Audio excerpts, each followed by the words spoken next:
Good evening, this is Pine Leaf Needles, and welcome to LOTRO Players News, where we take a look at the latest news in LOTRO, and here at LOTRO Players. And tonight we have with us Draculetta, Greetings, everybody. Ethelros, Hey, even gloomier than usual, and Dang. hey everybody, eventually Atheros is just gonna be like non-existent and because there's no way you can keep getting less and less enthusiastic each week, but he sure did this week. I have an excuse this week. Yes, you do, Very well. because we just finished our weather stock stream. My gosh, that was long. 7 hours. And Yeah. Sithrit. Hello. And tonight our news is Everything. we have some real news from Turbine this week as opposed to the last couple weeks, which were a little bit light. It's So about therefore time. we will, yeah, it's about time. Therefore, we will begin with some notes from the live developer Q&A that was done on Thursday. And Sithrit, you know anything about this? Yeah, I sure do, because I wrote them up and it took a long time. So there's some really good information in it. I don't think we'll go over every single question on this podcast. How about your top three? Top three? Let me see. I think number one is definitely the question, what additional details can be shared about Bjornings? And my paraphrase of their response is that basically the three specializations for Bjornings are that there's a tank line, a damage line, and a support line, which is, pretty, Duh. yeah, that's pretty standard for basically every class anyway. But the tank line is all about becoming a big bear, absorbing damage, mitigating damage, and protecting your fellows. Again, that's not really surprising. That's what tanks do, except for becoming bears. Most tanks don't become bears. Most of The damage line is about managing time between human and bear forms to optimize damage and getting your damage over time rolling while building up wrath and then cashing out, I assume by becoming a bear.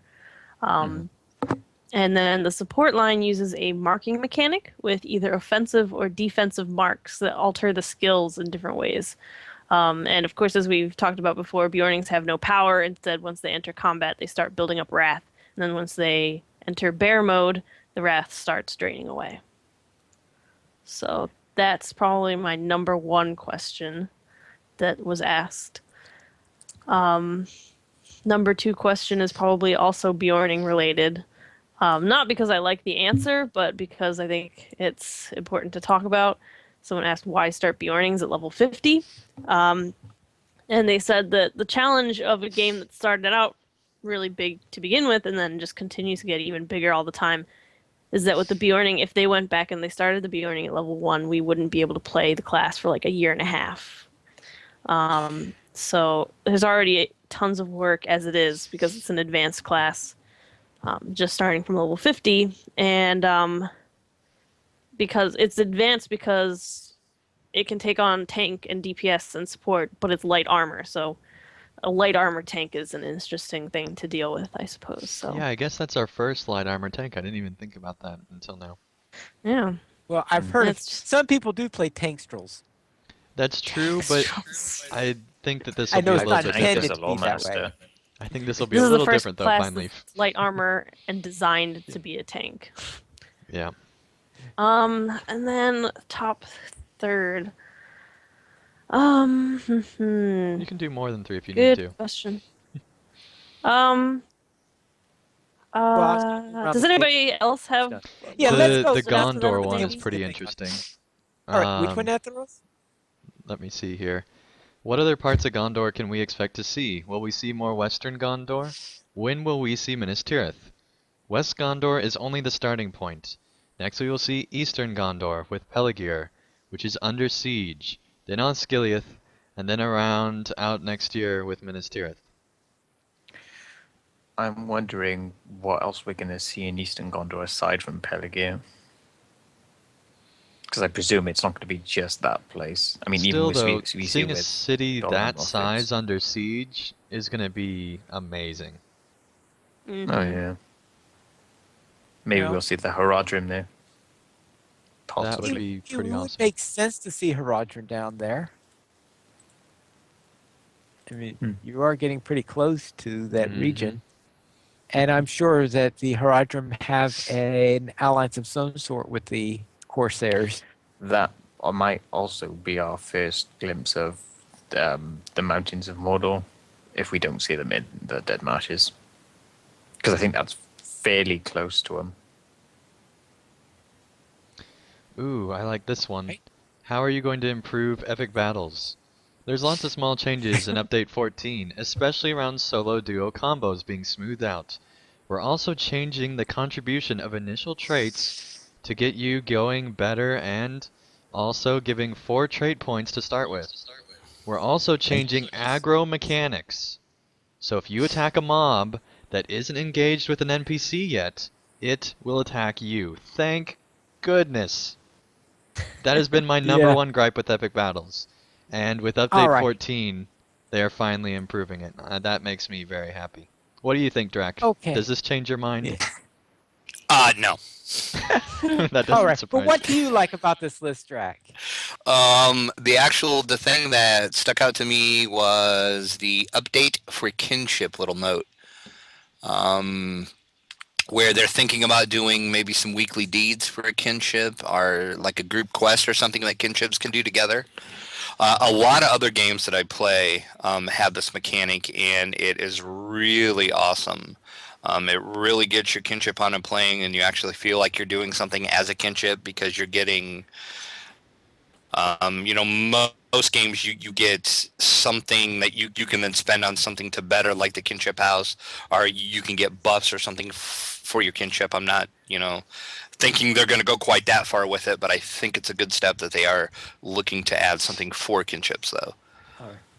All right. Sith, before I go on to Ethros, Sithrith, did you decide to skip the one about the question about the dresses because you're so disappointed with the answer? I'm very disappointed with that answer.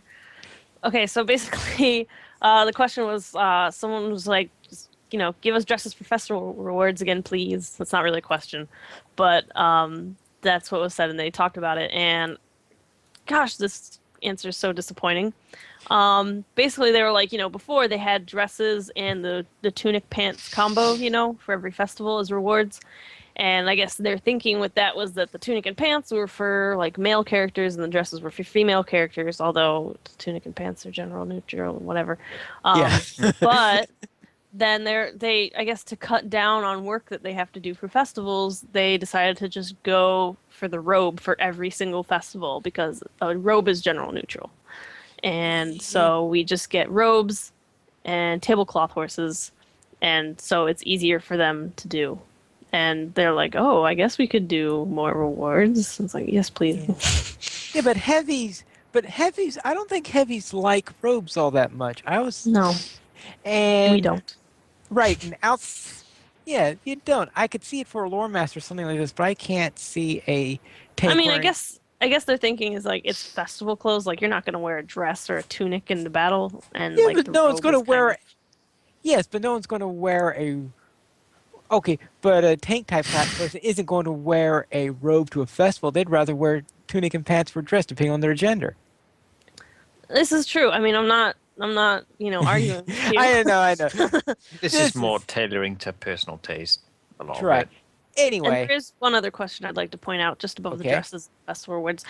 Someone asked, "How do essences relate to LIs?" And this was my favorite actually, because the developer specifically admitted that LIs are grindy and not simple. Well, there's a shock. what, that But he it just admitted made it or me- that they are? Both. Well, like I don't remember which one it was. That's my problem was like I had a hard time distinguishing between the developers' voices, and so I didn't write down who said what because I just couldn't tell. But like whoever it was, like they made sure to kind of be like, well, this is just my opinion, but LI system is grindy, blah blah blah. Alright. But I thought Alright. that was fun. Ethros, anything that stands out for you? Nope. All I right. found I another did- one. For those purchasing the Update 14 content, is it all one quest pack or separate zones? It's all one quest pack, Western Gondor. So here's my question, and we might get into this a little bit more later, but I think that this is almost going to have to be priced more than a typical quest pack, and maybe even more than like the Angmar quest pack, which I think is like 900 TP or something like that. What do you guys think? I'm thinking they'll make it 995.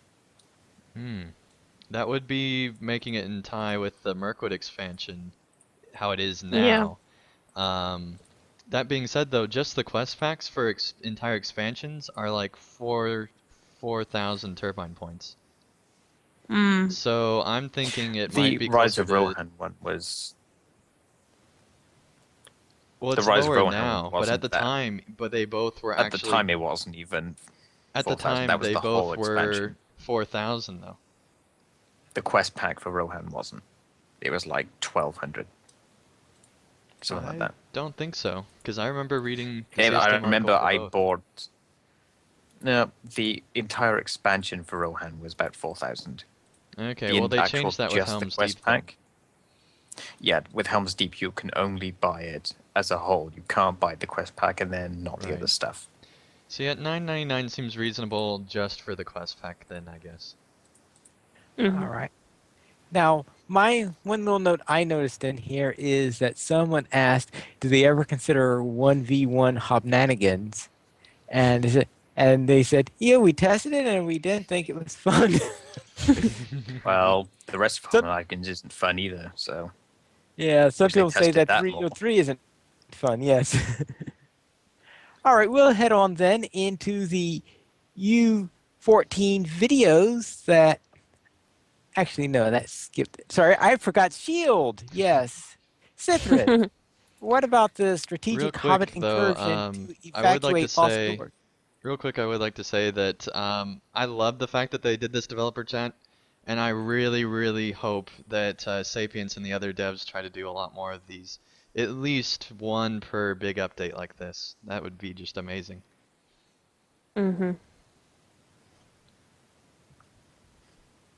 Right. All right. So, Shield. Yes. So basically, it's just an announcement that Sapiens posted about the order and times and dates and everything of the strategic Hobbit incursion to evacuate lost dwarves, aka take the dwarf through Moria. The first run actually is going to be on Bull Roar on June 17th, so that's kind of surprising that that's the first run, but I think it's going to be good because it gives other servers a chance to, scope out the runs. Eldar, since they got the fastest time, will be going first. So good luck to Eldar on that, I guess. Yes. They have at least a week to study though after Bulwark, so that's good, I guess. Yeah. Also, the and- dwarf's name is going to be Tosmi. Yeah, the dwarf's name is Toss Tosmi. me. Yes. Tosmii, yeah. That's Which is fun. pretty The funny, question is, actually. and the question is how many times he's going to be tossed into a chasm. That will be very interesting answer. Yeah, we'll be taking him through Chasm Doom. Emphasis on the Doom part. Yes. Did they say if they're gonna mess with anything on the Bulwark test run, like they did with I the last one? suspect not, since I it's the imagine- first time through. Yeah, that's my thought too. I mean, I Did you don't think think we're going differently, to be running Athelos? through Balrogs constantly. I think they might do a few mob spawning because it's Sporo and they can do that. I mean, if But I you're wouldn't expect the anything one as place much like where you're they did. going to want when the devs are gonna have temptation to summon Balrogs would be in Moria. Yeah. Well, you'd have So I a think they point with might do something. Bit of mischief, but not too much. that. All right. Then now we'll go on to U14, which is now live on Bullroarer. It's not yet on the live servers. So it is up to its first round of testing, build 1. We expect that there'll be at least 4 builds. Some people probably more than that. So we'll begin with the patch notes. And anyone have anything to say about these patch notes? Well, they give a title to the new gear, which we kind of touched on earlier. It's now known as the Essence system, and basically it says that new gear found through the world can be upgraded and enhanced by placing essences into available slots. These essences are currently Yeah. earned as drops. All right. Yes, that's right. He goes on to that. And the highlights, yeah, that's one of the 5 highlights they put on there is that the Essence system is here, and we'll see how that's going to work. And we also, of course, 5 extra levels, which you all knew about, 3 new regions into Western Gondor. And we did find out for sure then, though, they were not counting the Paths of the Dead and Dol Amroth as regions when they were counting the 3 regions. So, Ethros and Andan, you could tell us how big you thought they were, though. I think Fredless kind of pretty much pointed this out on Twitter in that the way they describe 3 regions doesn't really mean anything. It never has. It's just denoting how they've been split. In terms of raw landscape, I would say it is about the size of Wildemore. Oh no, it's way bigger than that. Yeah, it's way bigger I than wouldn't Wildemore. say way bigger. Wildemore is actually a pretty decent size. Wildemore, I'd say maybe if you replace the walking on foot in Wildemore with a mounted scale of landscape, then I'd agree with that. But honestly, I wouldn't I'd say say it's twice the size of Wildemore. 1.5 tops. I'd say it's 2/3 the size of an expansion of Rohan.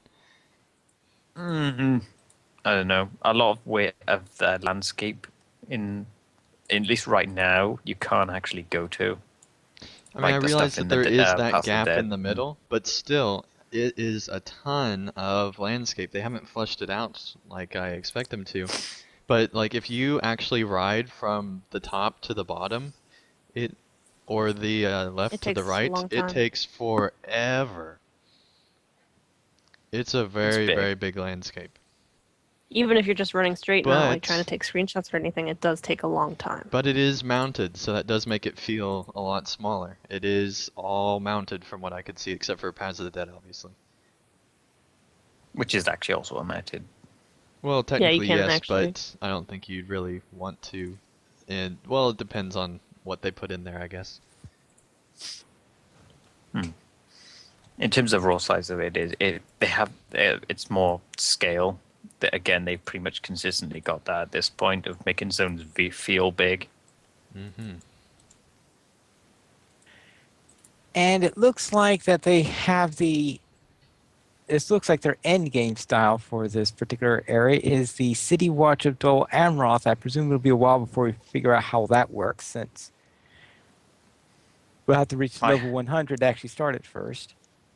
Yeah, I they haven't haven't put in a played lot of the around with it NPCs. in game.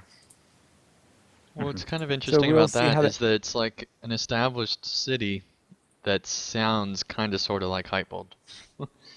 It's kind of like their third attempt at it now after Hypebold and then the Entwood things. Yeah. Or I suppose Wildemore is the Wildemore was more literally like Hypebold. Wildemore was. so it's like they're their real fourth determined. attempt at it. I liked the Wildemore implementation better than Second. any of the others, to be honest with you.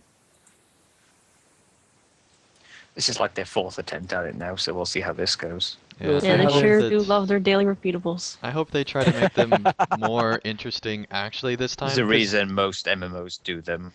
They kind of promised that it'd be more interesting with, the recent region, the Entwood, but it wasn't. I hope they can actually make it be interesting this time. Ooh. I'm just kind of bored with dailies. I I know there's a reason almost all MMOs use them. It's because it doesn't take as much work to do and keeps players busy for a fair amount of time. But I'm just not bothered. mean, if they can make usually. them a little bit more interesting as opposed to just kill quests or collection quests or things like that, and give them a little bit more weight, I think I'd be a lot more interested. All Or right. make them a little bit and more diverse each day. Yes, Pineleaf? All right. Yes, you went to the various regions of Western Rohan and posted some videos about them. How did they go? Yes, I did, Pineleaf. The videos got featured on massively, so I guess they went well. Um, as for the actual landscape, I am a really, really big fan. Um, I think Turbine blew it way out of the park with this one, and I know we say that just about every single time, but somehow they're getting better and better each time. I think it's just because they're getting more and more practiced at it, and hopefully it's not that they were holding back on us in the past, but something's going on and they're just getting better and better. And the thing is with especially the main city, Dol Amroth, the level of detail in that city, and this is still build one. They still have a lot of placeholders, a lot of things like that. The level of detail in this city is just breathtaking, and part of that's because of the size, but it's not like Edoras, where it's this big spread out city. It's very, very compact. It's like Bree with the detail of Edoras, and Mm. it's just fantastic. I still can't get over how detailed that area is. It's because they basically shrunk down Edoras and made it Gondor and multiplied it by 5 or 6 to make it actually over the same landmass about, but it's actually compact and feels like a real city. As And opposed to an overgrown village. exactly, and it feels like it actually feels like Gondor, which I didn't know if they'd be able to really pull off, but there's just something about it, and I think it's the swan and ship and wing theme that they have running that just makes it feel like Gondor, and I absolutely There's love it. What do a you think of majesty to it. what do you think of the Dol Amroth city at Tharos? I'd say there's a majesty to the place, like you can feel like it's somewhere someone of regal standing would be. And we haven't really had much chance to be somewhere like that isn't in ruins. Edris was mostly Mm. empty at the time, but this is like a full-fledged kingdom, or princedom, I suppose you'd call it. And you can Principality? kind of, yeah, you can feel it there. Like there's the amount of stonework and masonry and the wharf itself. And then you go to the Princess Court and it's just the plants everywhere and things like that. It just feels very regal, which makes me quite excited for what they're going to do with Minas Tirith. Yeah. I think the last time we had a place that felt quite as regal and majestic and epic was Carisgalathon. I was thinking the same I thing, would to be say that. honest. Yeah. Yeah, that's a good example. And one thing that surprised me, which is right next to Dol Amroth, there's an Elvish city, which I guess I just totally forgot about.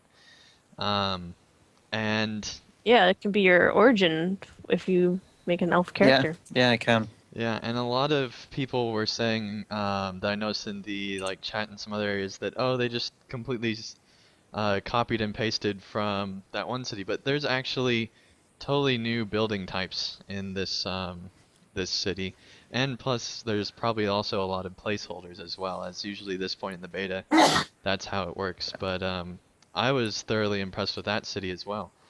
And I'd say it go ahead. looks very similar to Kellendim and Tweeland, but it's more tuned up in terms of texturing. It's much more high Mm. res. And it seems like Definitely. a bigger city because it is, I guess. Oh yeah, It's a lot bigger, yeah. so. And it has a port, I believe, or at least an opening up to the sea there. Yes, So. yeah. Like a little harbor type thing. But we'll get Yeah, to I our think sea that's talk in a one. little bit. But Yeah, I believe uh, that's one of the two major harbors that the elves have. yes. Yes. um, and then in this zone, another big thing in the Belfalis, another big thing is the beacons. Mm. You can see them from so far away. You see the smoke trails moving in the direction of the wind blowing. And when you get up close, it's literally like two giant log fires on top of each other to make this ginormous beacon, and there's wings coming off the sides, and it's just so stylized and so Gondor. I absolutely love the beacons. They really outdid themselves with them, I think. I'm not even sure which is more like impressive to me, the way you can see them from afar or what they're like when you get up close. Yeah. It's a close call between them. Mm-hmm. And then All right then. another main part of this, the Belfalis, was the harbors and the ships, which I was blown away by. And that's partly because we just haven't seen any type of naval anything in Lotro.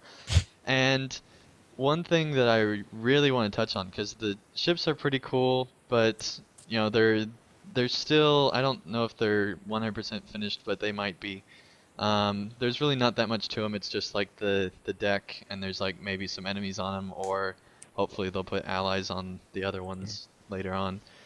But the thing that I thought was really cool was their actual water tech, because they actually did a lot of work already to the water, and I think that they're probably going to do a lot more because it's not quite where it needs to be, but it's way better than what I thought it would be, because when you're looking straight down, you can see clear through the bottom, and when you're looking pure horizontal, you can see, just the surface like normal. But when you're in mid ranges, it actually changes how blue the water is now. And along the coastlines, there's all sorts of particulates and extra detail to make it look like it's up against the sea, like it should look like in Lotro's version of it, I guess, where they're not too focused on it, but it's still enough to make it look really good. And I thought that was pretty impressive. I didn't expect to see that kind of water detail, Right. I guess. Yeah. Now Um, I did Sorry. notice that there was one person who was complaining that he couldn't get into any of the ships, and Yeah. that it's probably going to be a first step because I suspect that by the time we get down to Eastern Gondor, we are going to be able to board and do all sorts of things with ships, and a lot of the crew that might be able to specialize in ships, we're probably working on the latest DDO update because they were probably upgrading a lot of the ships in DDO and all that stuff. So perhaps that some of that experience can be leveraged over, maybe not into update 14, but perhaps into update 15. Maybe. I mean, this is Honestly, still very much build one Well, true. of They could an also bring them in expansion. now. Yeah. It honestly, the level of polish on this, there's NPCs that are clumped together, there's all sorts of stuff. It feels like build one of an NDA when the NDA is still on, build one under the NDA of an expansion. It feels Right. that unpolished right now. That's because I think that they did it that way. They're basically breaking up their expansion into two updates and allowing everyone to not have to worry about an NDA, which is amazing. Um, but I think that there's also a lot of areas where they don't have the polish that they wanted, and I'm hoping that those ships are one of them where we'll be able to actually be able to go All inside them. right. I'm hoping that the ships are very, very early stage because, frankly, I wasn't that impressed by them. They kind of Mhm. felt like the same ship you saw in Eredluin, and the thing that really bothered me is that the Dol Amroth ship is pretty much the same as the Corsair one except blue. Yeah, that's my main issue with Yeah. it. Well, I There do have to be really, swans really like wings the on those Corsair ships. ships, though, I must say. They The look Corsair really ship looks nice. fine to me. Mhm. The overall design, at least. I think the Dol Amroth one could be a bit more fanciful, I suppose you could say. More, Gondorian. The sails shouldn't have holes in them, for one No, thing. no, they Oh shouldn't. no. Right. Unless it just came out of battle. Yeah, I'm pretty sure that Well, pretty much those. every ship has holes in them, so. Yeah, I'm pretty sure that those are still placeholder Gondorian ships. Um, so yeah. Oh, what kind Yeah, of that rigging do matches. they have on their ships? I don't The know. I same Don't as just the think don't. there is Corsairs, any. I don't know. Not there really isn't that much detail on them yet, to be honest. Okay. All right. Sithris, you did a video on the Dol Amroth? Yep. Finally, if we still have like 3 zones to go through. You want to go through every. I do, finally, if I do. All Because, right. I mean, we gotta at least talk about Paths of the Dead. My goodness. Drac needs to have his turn on that. Um, yeah, Drac, did you go into Paths of the Dead? Of course I did. All right, why don't you give your impression since you are our horror master over there? Why, thank you. I have a new title. Awesome. Um, um, I like where they're going with it. I'm really hoping, as you said about other things, this is just like an early build, and they'll add more. I like the feel of it. There is one part where I'm not going to spoil it. Well, I didn't watch your video, so I don't know if you actually show it, but there's one part where you're going over a hill and then you see something in the distance that is just amazingly Yeah, there's awesome. a big spoiler alert coming up right now on this if you want to look Oh, away. whoa. And Hey. I tried to get to that particular thing, but you can't get there yet. So I'm hoping eventually stuff is going to be done with that. And I know they did say in the some of the daily quest, part of that is going to involve some things in Pass of the Dead. So I'm hoping they really use that. I like the fact they have the shades that are running around, or Oathbreakers, I should say. They have a lot of those, and then there's like a lot of them that are just like flying up over your head too, and then some of them like circle around you. So Yeah, that effect was pretty cool. yeah, and then you get like a chilled effect from that when they circle near you. So overall, I think it's pretty sweet, and I can't wait to see what else they do with it, and I hope they use it more than just for the epic and just as a little, you have to go through here to get to the new area. Yeah, I was really pleasantly surprised by the Paths of the Dead area.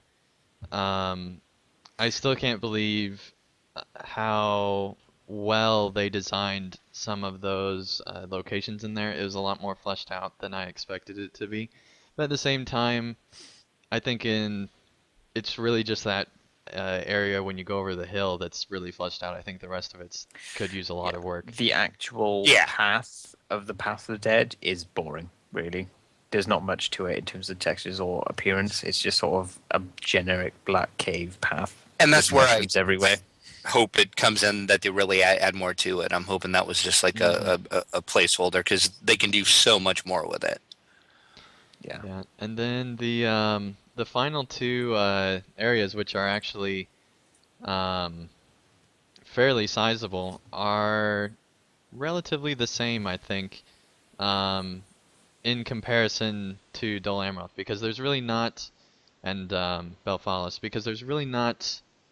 I mean, in Lamadan, there's a fairly big city, but it doesn't compare to, the Dol Amroth one. So each of these, the Blackroot Vale and um, the other, both feel kind of similar, although there are a few new biome type areas where it definitely feels like a Greek area, like Rowan was saying a little while ago, partly because of some of the trees that they use and things like that.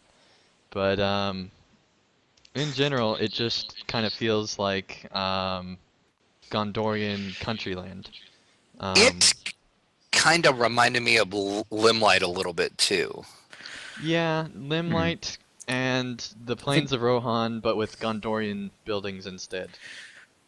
Lamadan to me kind of felt like.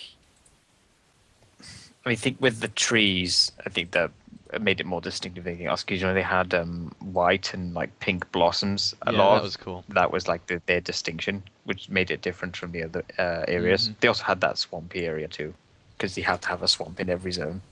Speaking of that, I'm still surprised that they can still come up with new forest types and new plain types and new all this stuff. You'd think at some point they would just run out, but it seems like they can still really, really effectively make each zone feel different. And one thing that I do want to stress is that while the zone in these two areas feel more like the plains of Rohan, they're still very, very Gondor because of the buildings design, the way that the farms are set up, and just little tiny details that make you still feel like you're really in Gondor, which I was surprised by. The Corsair camps too, I think it's worth mentioning because they have different very different design on their tents from other evil men we fought, Yeah. like the Easterlings, for example. They're very different from those.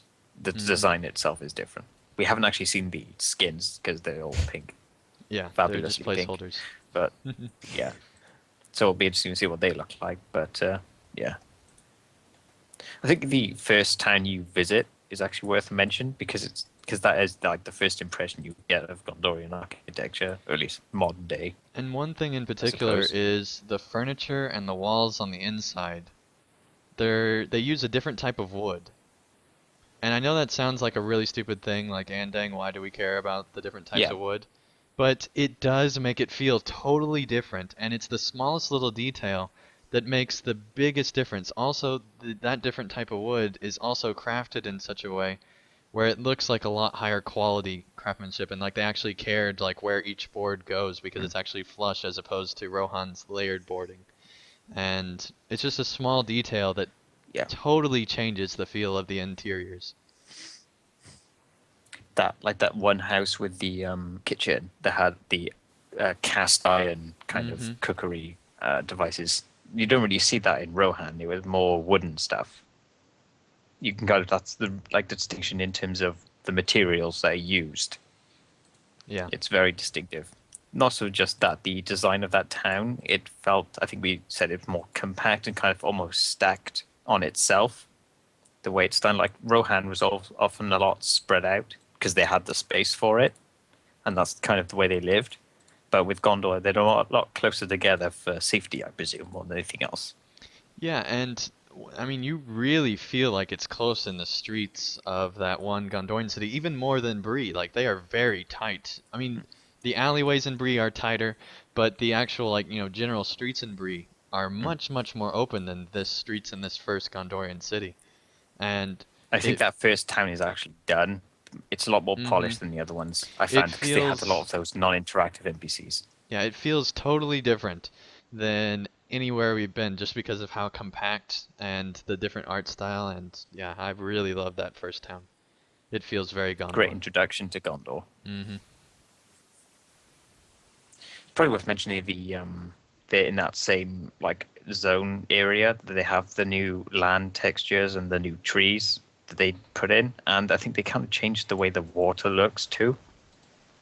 In that area, I think that Sithra mentioned that the water. I didn't really notice it at the time, but Yeah, the rivers look different. Hmm. They're like kind of slightly use darker, different more shading. turquoisey. Yeah, they're Yeah, and Yeah. the using. sky's different too.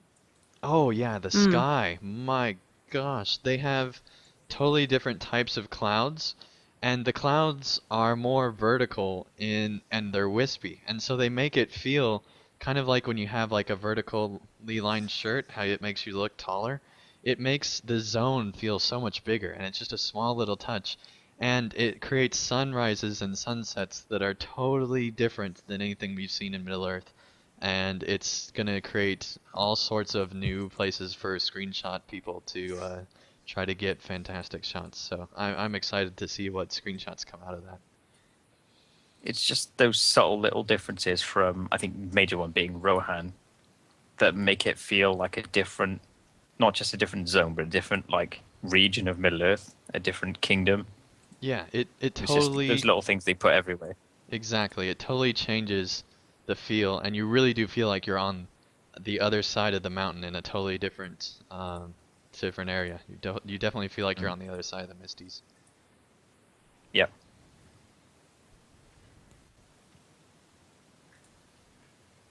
So I yeah. suppose Very it's well. worth mentioning the sea at this point because I don't think we really covered that much. Too Y- much anyway. Yeah, the just the distance of it I think is the most impressive part. How far you can see. Hmm. And then the seagulls. Yes. Yeah, it's amazing how that as well contributes so much to the different feel of any coastal area. Um, Yeah. it's really nice, yeah. And the I was actually Corsairs as well that are off in the distance, and it just makes it has a very epic feel to see those out in the distance.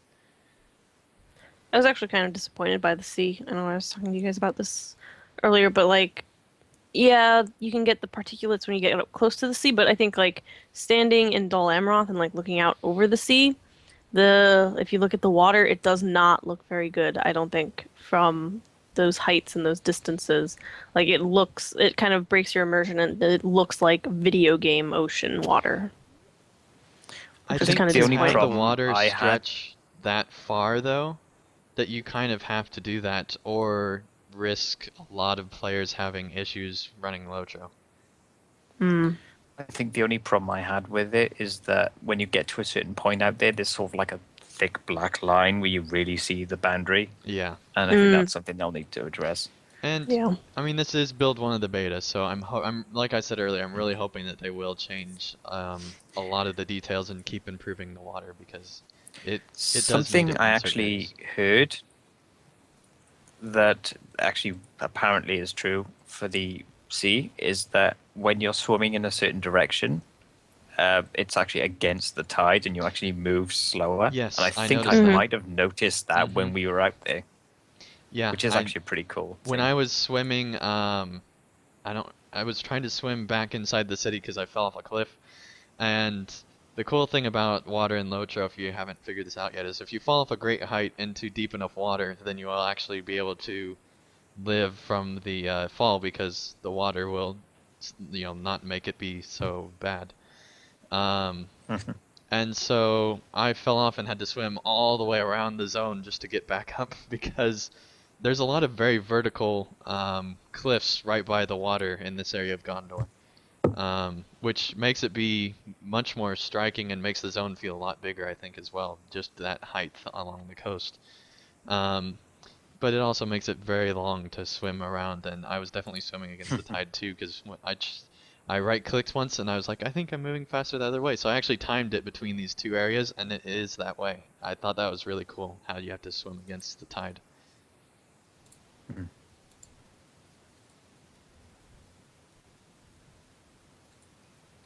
All right, very well. Now, Cithrus, you did your own view of Dol Amroth. Any comments about that we didn't cover already? Not really. Mine doesn't really come with commentary. It's just kind of a cinematic look at Dol Amroth. And yeah, Dol Amroth's just really pretty. If you want to Um, see the beauty of the zone, watch this trailer. It's absolutely amazing. I highly, highly recommend it. It makes it look absolutely beautiful. If you actually want to get immersed into the zone, yeah, you Hmm. want to watch that instead of ours. it's funny because like the music that is in that trailer I got from YouTube, and it's called Open Sea Morning, which I thought was very fitting. The music Oh, makes it quite fitting. Yeah. be so much better. It's just great. It fits it perfectly. Hmm. All right. Yes. Anyone else have any other comments Oh about wait, the? yeah, I do have one more thing about my video. Sorry. Um, if like okay, so spoilers, etc. But one of the things you can barter for in Dol Amroth, I haven't obviously because I haven't done any quests there, but you can get black or white or both, I guess, if you really want, swan pets as a cosmetic pet. And if you look in my video carefully, there's a scene where you can see someone with the swan pet following them. So if you're interested in that, watch for that. I hope, I mean, from what it sounds like, they actually are fairly obtainable without grinding heavily, which I'm glad for because when they first started putting in these pets, they were ridiculously difficult to get. I think the shrew pet was the first one that was actually like you could get pretty easily. So I'm glad they're hopefully doing that now, making them more easy to obtain. I Well, mean, I have a feeling. I should hope that the white swans at least are super easy to get in Dol Amroth because there are white swans in literally every single fountain in Dol Yeah, Amroth. There's you like just five pick or one six up swans. and hide it under your jacket. Yeah, I Pretty much. suspect. Yeah, I suspect the white swans would be easy to get, and the black swans would be difficult to get. Hmm. I do have to The black Though, say of one is course, more the for an expensive. Australian, I think it's the other way. Though Yeah, we I have think black down in, swans here. yeah, you got black swans there. Well, people thought they didn't exist, and people in Europe thought they never existed until. The black Hmm. swan pet is more expensive. I, Hmm. Yeah, that makes sense. I do have to say though that their use of water in Dol Amroth is actually amazing. In the fountains inside certain buildings, they The do Prince's Court, you mean? yeah, they do an Yeah, amazing job with water, and it's way better than the Swansplosion fountain. And I didn't know if they'd be able to top that practically, and they definitely did. or It's amazing. explosion. That's what they called it. Yep. There's a Swansplosion fountain now. There is, and Every it's fountain awesome. is a Swansplosion fountain, basically. All right, then. Well, okay, that concludes our discussion concerning Update 14, unless someone wants to interject something before I go on. I think we're good, Pineleaf. I'm Then just let's go very on to the store excited for the sales. future. Yes. Draculetta. Free sample of the week is a black die, one of those per account. Use the coupon code DIE, DYE45, DYE45. Once again, one black die per account. The sale is actually a decent sale for once this week. 20% off shared storage, vault upgrades, inventory slots, and the currency cap. Also, it is your last chance to pick up the Steed of the Rivendell from the store now through June 19th. I would assume at some point it'll come back, but if you would like that steed, now's the last time to get it. And then also, I noticed there is another store that is the out of game store, which you have to spend real money to buy the stuff from, but they've got some pretty decent deals on basically every expansion pack. Yeah, Like they have for some great example, deals. Mines of Moria is $9.99, and that does include the Runekeeper and Warden for $10. The base edition of Rise of Isengard is also $9.99, and so on. They also have a couple of the skirmish packs on sale, and the Samwise Gamgee starter pack, which gives you the riding trait for $4.99, and that will be account wide. So for basically $5, you can get the riding trait for all of your characters. It's just the standard one. It's not the journeyman or the super speedy one, but.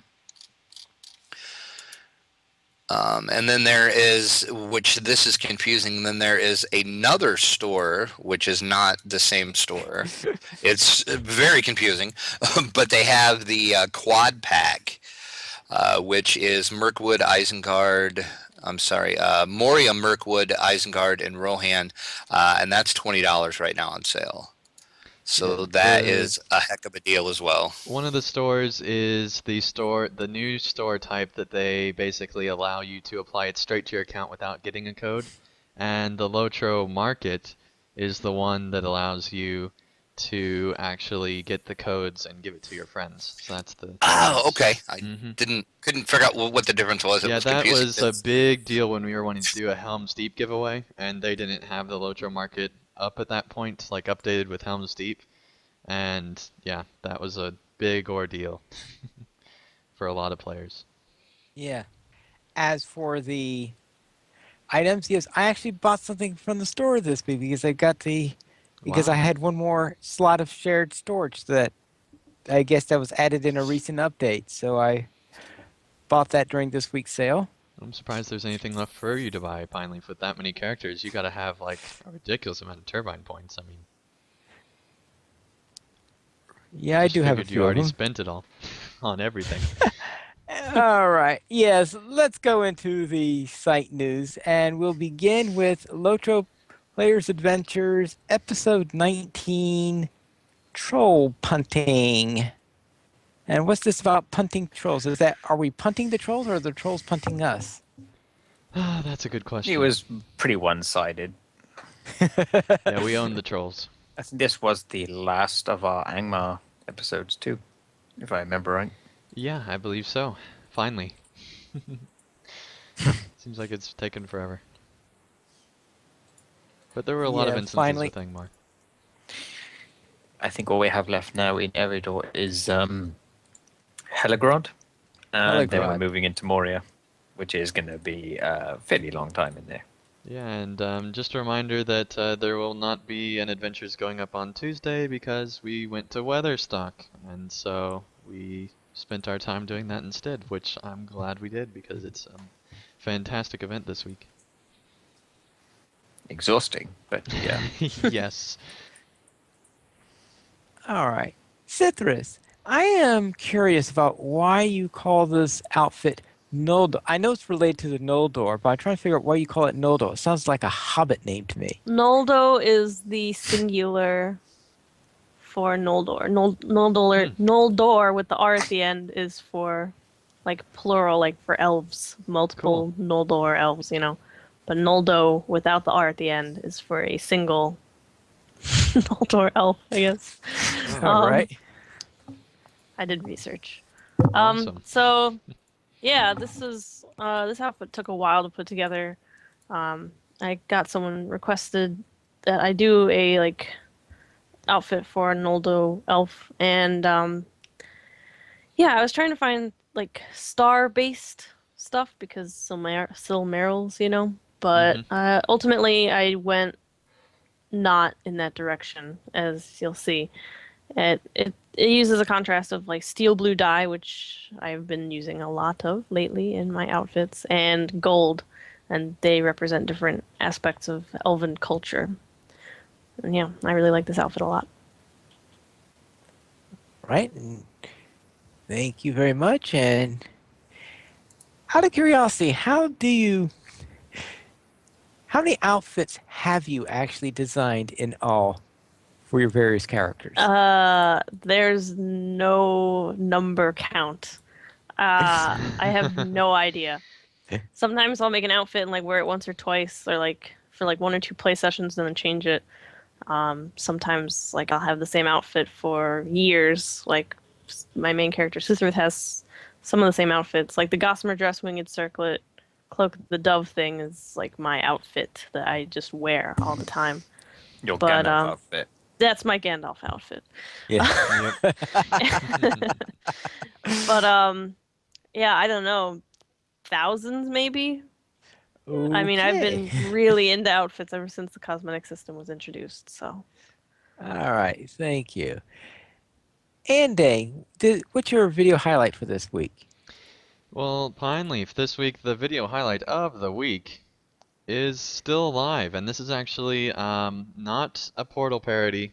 I'm sorry if that gave you a false indication, but it's another good song that was used in Mirror's Edge, and it's the main thing that I love about this video is how good they make Lotro. There are some shots that I just don't know how they were able to get, even with like computer editing and stuff like that. I mean, there are just some fantastic shots in this, and I recommend if you like good-looking screenshots or videos of Lotro, check out this video. They just get some fantastic shots, and it has a good story to the song. yeah, the editing is fantastic in that video. I cannot Mm-hmm. recommend watching it enough.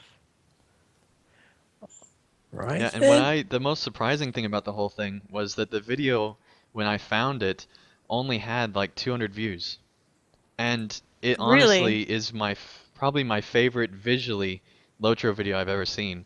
And I can't believe how few views it has. So I recommend everybody check this out and share it because, and I don't do that very much on this series, but I could not believe how few people had seen this. So I recommend everybody check it out. All right. Thank you. Now, Sithrith, you had something about a Coursera class? Mm-hmm. Last year, I know a lot of people talk about this on the forums and stuff. There's a Coursera class. Coursera is like a free online university where you can take university level classes. And last year there was one called Online Games, Literature, New Media, and Narrative, and it focused on Tolkien's story of Lord of the Rings and how it changes through Peter Jackson's movies and through Lord of the Rings Online. And so the class has returned this year. It runs from July 14th through September 1st. It's free. If you want to get a certificate to prove that you did this course, you have to pay a $49 fee, but then you get a certificate, which is cool. Yeah, people had really great things to say about the class from last year, and like they made like a Coursera kin and everything. I guess they recommend certain servers to play on so that people are mostly together. And the great thing is the course is designed so that it's doable for people who are like MMO veterans and have played LOTRO before, or even people who have never played any video games and would like to like experience Tolkien's world through a video game. Zinger says, a class for Corsairs. Sign me up. Does evil stuff. And do you have any idea what the time commitment is per week? Looks like it Um, says 4 to 6 at the course of the glance. yeah. But yeah, Four to I have Hold six no on. hours idea a how week. much homework it has, but I know that it looks like it's 4 to 6, so yeah. Yeah. Okay, it seems to say 4 to 6 hours of work per week, Mm-hmm. and Yep. so 7 weeks of therefore, study. Yeah. all right. So. So I'll have a look at that. I'll bookmark the page. I can look at that later. But the other pages Pineleaf doesn't care about, so keep that in mind, people. That's the one Pineleaf likes. Bookmark that page, because that one's good. Well, you got.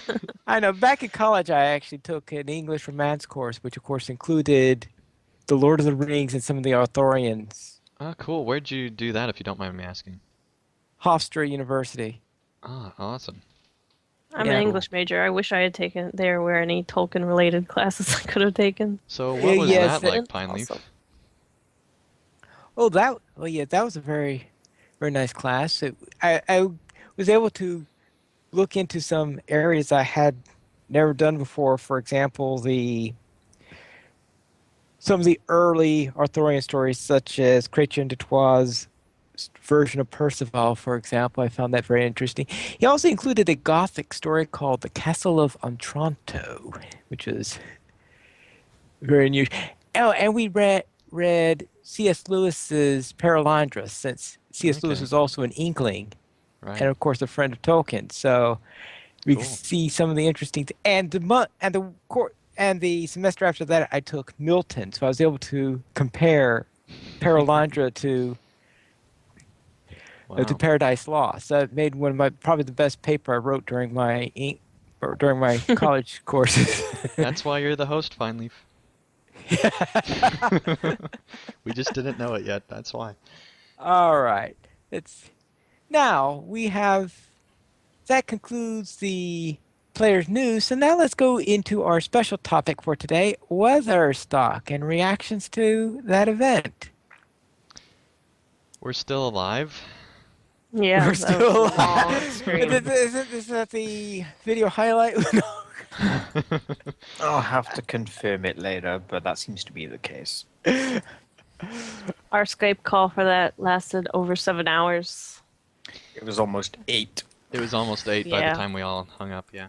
That, I mean, it was an absolute blast. I love some of the changes they made to Weatherstock. Like, for example, not doing Battle of the Bands, I think saved the event from not finishing because of how many people were there, which, by the way, absolutely amazing how many people were there. They had over 800 people at this event, and that's by far a new record and possibly the most they've grown between the year before.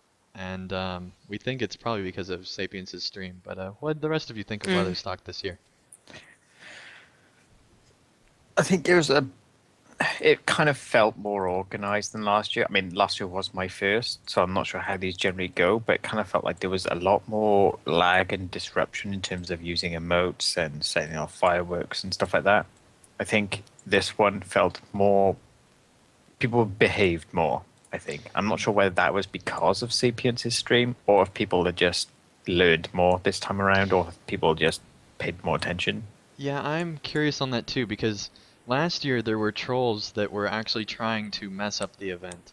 And this year, aside from one person, which wasn't even really that bad comparatively, I mean, it went extremely well. I think it was still the same amount of well organized. It's just that the thing is that because of Weatherstock 5, the years before, they hadn't had to worry about lag as much just because of the player numbers they'd had.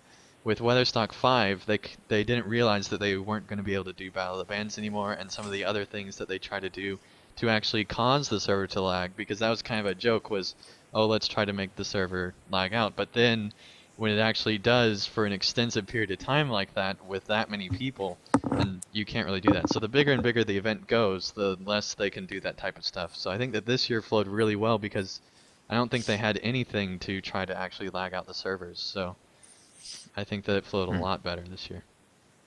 Well, until the very end when we crashed the system. Yes, but that From what recovered I very heard, quickly, that surprisingly. might. From what I heard, actually, I don't know if it's like accurate or not, but I did hear that that crash was actually caused by people who were trying to mess things up by planting a bunch of runestones down. Yeah, Or I around the saw Yeah, same there time. that. Yeah, near that right was the before that report. happened, there were a ton of Runekeeper rocks going up. I don't know if that was people were trying to just celebrate or if it was mischievous. We'll probably presumably never know, but can't really help that too much. Mm. Well, this was my first weather stock ever, and it was very exciting. Um, I've never obviously been to as large an event because it's the biggest event in Lotro. As far as But yeah. sorry, as far as staying No, on go ahead. schedule, I think that this was probably the best that they've done. In recent times anyway. It had, and that's partly because they got lucky with lag by restructuring it, and because they've been doing that, I'm really excited for next year because it seems like now that they're more conscious of lag and trying to do things in a smarter way, like the poll site, for example, as opposed to actually moving your character to vote and things like that, is much more effective, and I can't wait to see what they come up with next year. I think it's great also to have. I think there was a lot more turbine assistance, I suppose you could call it, given this time. I think I heard they gave turbine points as rewards too for the winners. Mm-hmm. And then, of course, on top of the usual titles they give, they also stream it. I think originally Sapien said he was just going to stream like the first hour or so. He did the whole But thing. That was impressive. Yeah, Yeah, he was almost as long as we did. they've had turbine points in the past, but they didn't last year.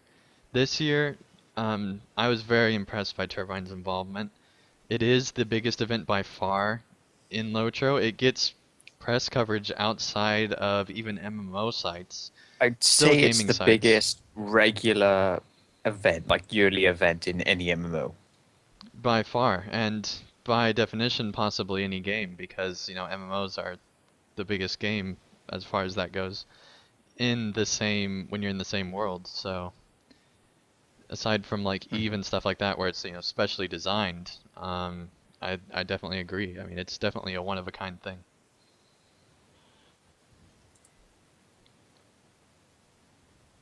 I think something that tends to happen with a lot of these long-term recordings is after a while we sort of get a bit tired maybe and things get a bit Yeah. silly. Yeah. That is But very true. it's fun to do it. I mean, as tired as I was by the end of it, it was definitely worth doing, especially towards the end. It just sort of the main part of the work is done, or I suppose we'll call it work. But the main part of the event is done. You can sort of relax a bit, have a bit of a play around, and relax. I suppose it was just generally fun to do that, and I think more so this year than last year because I wasn't really sure what to do when music was playing and all that stuff. I think this year I was a lot more aware of what I was supposed to do, when to kind of keep it down a bit. So yeah, I definitely enjoyed myself. Well, last year you had the mute Nazi. Mute Nazi. Finally, if Mute you Nazgul. liked that mute button. Well, I wanted to be sure people weren't talking over the music last year. But yeah, It worked. once again, I mean, I'm still very impressed that Turbine did that amount of coverage this year, considering that in the years past especially last year, I feel like that they kind of ignored it, and there was an issue last year where one of the developers actually, there was the guy that was the troublemaker on top of Weatherstock reported basically all the people on top of Weathertop. And so they basically, the GM that was there, got onto the Weatherstock team as opposed to getting on to the person who was the troublemaker. Actually, that was 2 years ago. That was that 2 years ago? Okay. Yeah, that was 2 years ago. The thing I kind of have a problem with this is that I think some people involved with the Weatherstock thing kind of don't get just how disruptive this event can be. So there's kind of a lack of understanding for people who are frustrated by it, which isn't to say that actively trying to disrupt the actual event is right, but I think a little more understanding from that perspective could go a long way. It could, but I think at the same time, it still doesn't excuse what the Turbine team did. So it was great to No. see the total reversal this year, where Sapiens was actually live streaming the event, and it definitely boosted their numbers in game a whole lot, let alone, the stream and all that stuff. So I'm really excited next year. Hopefully they'll stream it again. Hmm. And hopefully maybe more events like this if they end up doing other ones. Mm. Yeah, I mean, there's a lot of events that are smaller, that happen all the time, on Landerville and a lot of the RP servers. It's just, and that's why, I love Lilicate's article series that talks about all these community events. I recommend, trying them out and seeing if you like them. Ales and Tales is a really good one. For, regular stuff, you don't have to just go to the one community event and, make that be it. If you enjoy, Weatherstock, while it's not at the same scale, you do get a lot out of some of these other events, and in some cases, because it's a smaller event, in my opinion, it can actually, be better because they can try to do, more specialized things with just the people that are there. So I recommend everybody to try out more, player-run events aside from just the big Weatherstock once a year. Well, and we found out by doing the Weatherstock pre-streams every day, like the past 4 or 5 days or whatever. Like every day on Landrival, pretty much, there's some little concert going on that you can go and listen to, and there'll be people there like role playing and handing out food and having a Yeah, good and we time. So actually found like a small concert that apparently happens once every year, and that was surprising. yeah, Um, that was and a happy accident. yeah, that was a very happy accident because it was a fantastic, fantastic band that was playing, Yeah. and I was really impressed by them.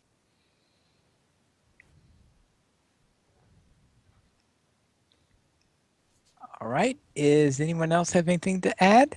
I think you can close this out, Pineleaf. What do you think of Weatherstock this year? What did I think of Weatherstock this year? All right, this was my fifth Weatherstock, and for a change, I think I got through the entire thing, A, without crashing, and B, without having to be the host like I was last year. You you did luck out on that one, didn't you, Pineleaf? Yeah.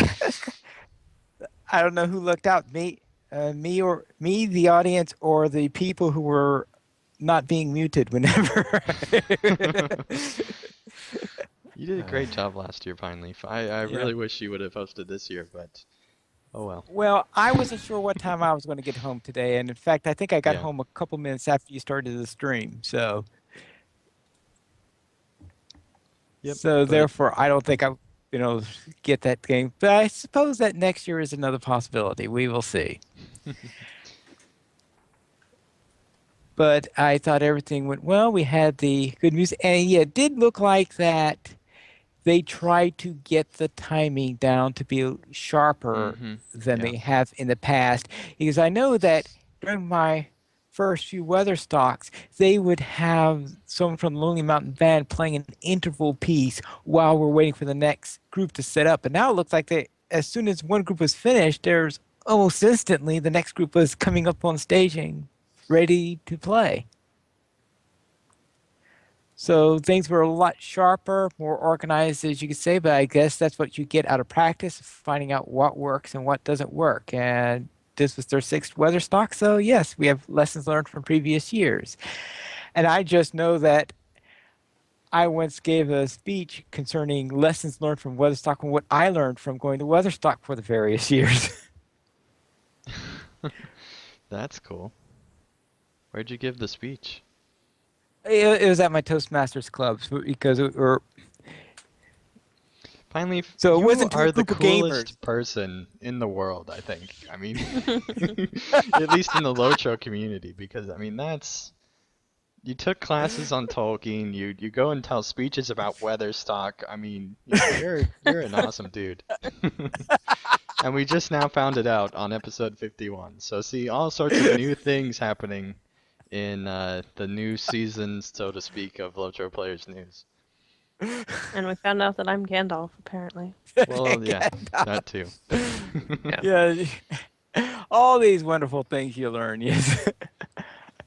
Very well. And did we have any answers from the community? I don't see any listed here. What are you talking about, Oh, no Finally? wonder. No worry. We got the question of the week.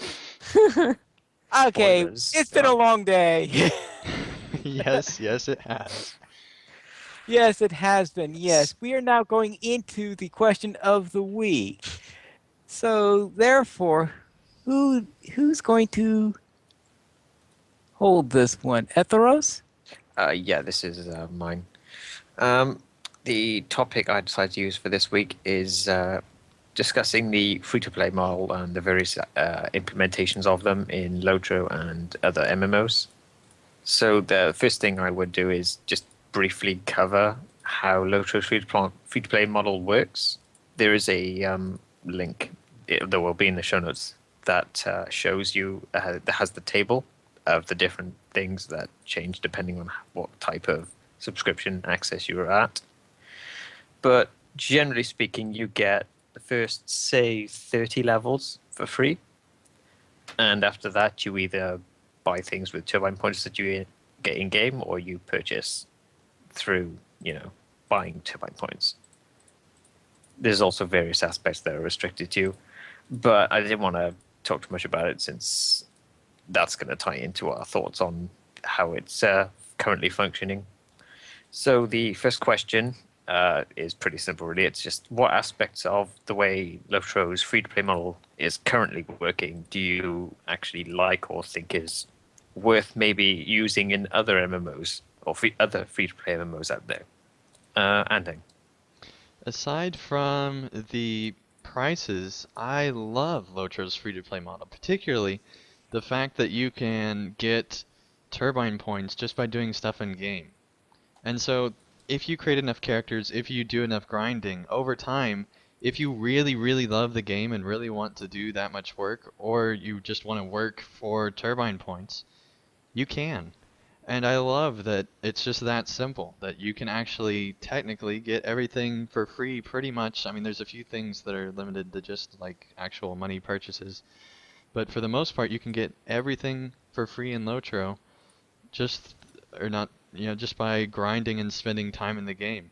And I think that that is the most generous free-to-play model ever, even though it can get very grindy at some points, and a little bit too much at some others. And I think that they might keep the grind in there just so that they can fund their free-to-play efforts. I really do like, in particular, the fact that you can earn turbine points just by doing deeds and certain quests in LOTRO. Yeah. I don't know of any other MMO that actually gives you the option to purchase expansions without actually spending any money. Eve, but other than that, I can't really think of any. Yeah, and Eve's kind of a special case with how Yes, it's it is. built. So, Sithith. Yeah, I pretty much agree with what Ending said, and also I like that a lot of the store focuses on selling like cosmetics and not, Yeah. stuff that is more important to gameplay. Although I mean, okay, yeah, we'll get to the dislike later, but yeah, I like that a lot of the store is purchasing cosmetics. I don't like the prices necessarily, but I like that a lot of the store is cosmetics, and I really, really love Lalia's Market, which is probably not super surprising. This store is kind of a big thing, and I might want to cover that more centered on that in another week. But yeah, that's a good point about just generally that aspect of it. Drac, do you have anything to add aside from Nope. Anding's point? Ending still my answer. You're Okay, welcome. does anyone have anything else to add Well, that Anding hasn't already said? I guess what What I like is that they still give people who want to subscribe the option to do so. Hmm. Mm.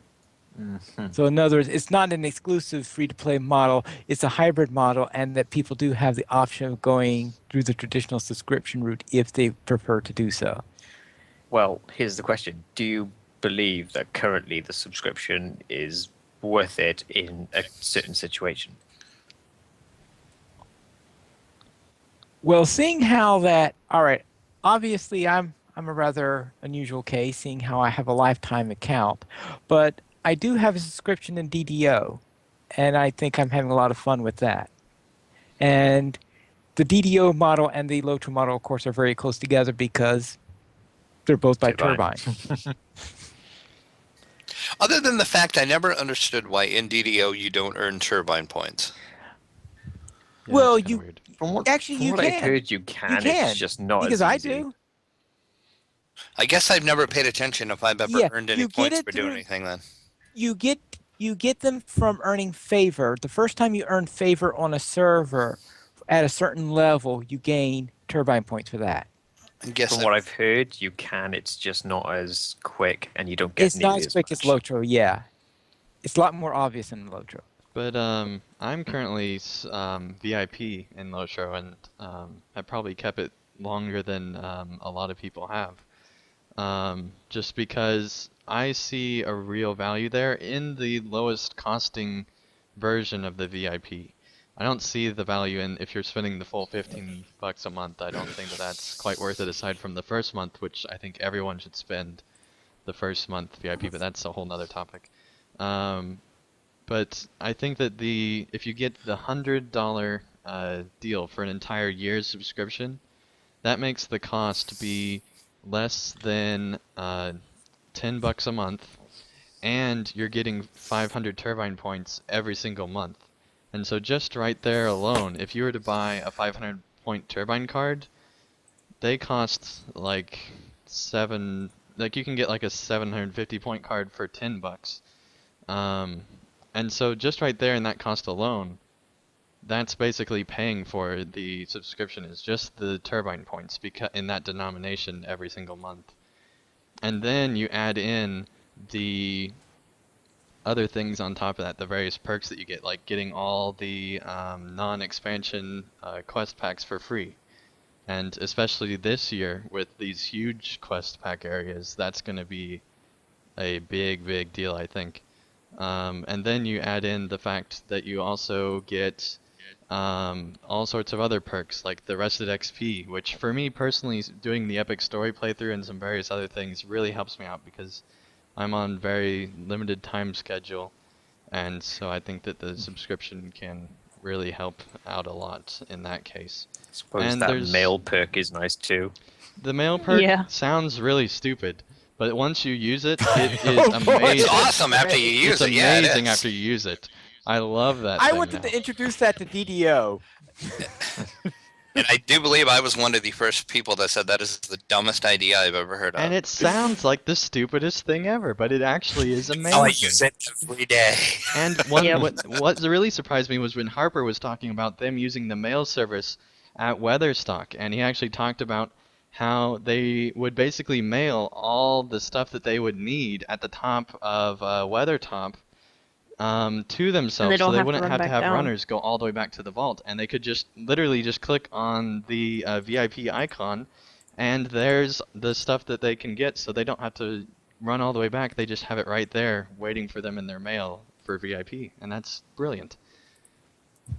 And so that's a very extreme case of the mail system, but it's fantastic. And all the VIP perks, I think, together make it be way more worth the $100 a year that I'm spending on the VIP right now. So I don't know if it's worth the lesser amounts. I don't know if I'd pay for it, but I think that one deal makes VIP worthwhile.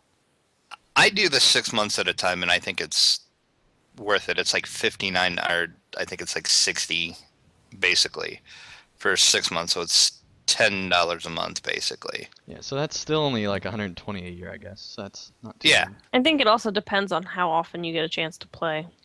I've pretty much, I mean, I've kind of backed away from playing much these days, aside from adventures. So I dropped my subscription a while back.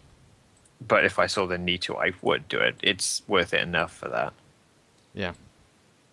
I'm lifetime, so I don't. How convenient. All you lifetime people. Jeez. Okay, the next question is bearing in mind the stores, I think I'm going to generally save for another topic. So, in terms of what's there and the prices for them, not so much. This question is more on what you get for a free to play and premium subscription and what's restricted or what you have to purchase separately. What aspects of LOTRO free to play model do you actually dislike or would you not want to see, maybe want them to change or adjust? Pine Leaf. The thing that I would like them to adjust. One of the things I really like in DDO is that the store buttons are a lot more subtle. I agree 100%. Because there are a few places where I just hit especially like when I'm looking at a legendary item, when I'm trying to close it, I accidentally miss the X and I hit every time. Yeah. Yep. Yep. You know what I'm talking about then. Yep. And you open up the store, and I know I don't want the store open, I just want to close the panel. The buttons That's are right annoying. next to each other. Yeah. So that's the most annoying aspect. Mm-hmm. Is there anything else?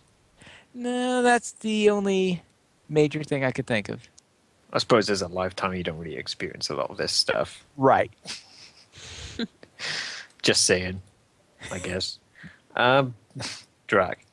Yeah, mine kind of echoes Pine Leaf's a little bit. The most annoying thing to me is how a lot of the times you're doing a quest or whatever and it's timed and you always get the pop-up, reset this by going to the store and buying this. Buy this and you can do this quest again. And it's like, I get it. There's a store. I know it. If I want to go to the store, I'll go to the store. Don't remind me every 5 minutes I can go to the store for something. Mm-hmm. I wonder how much money anyone they else have actually any- get from that, though, is my thing. Is player annoyance more than the amount of money they get, or is it less? I think that's an interesting question that we'll obviously not know the answer to, but I would I'm think they would wondering. make enough probably money do. to where it'd be worthwhile for them to keep annoying players. Yeah, that's my thought. Yeah. Does anyone else have anything to add aside from this problem with subtlety or lack thereof? Price. Yeah. Price is my issue. The- On certain things, expansions and quest packs I think are, for the most part, priced very well.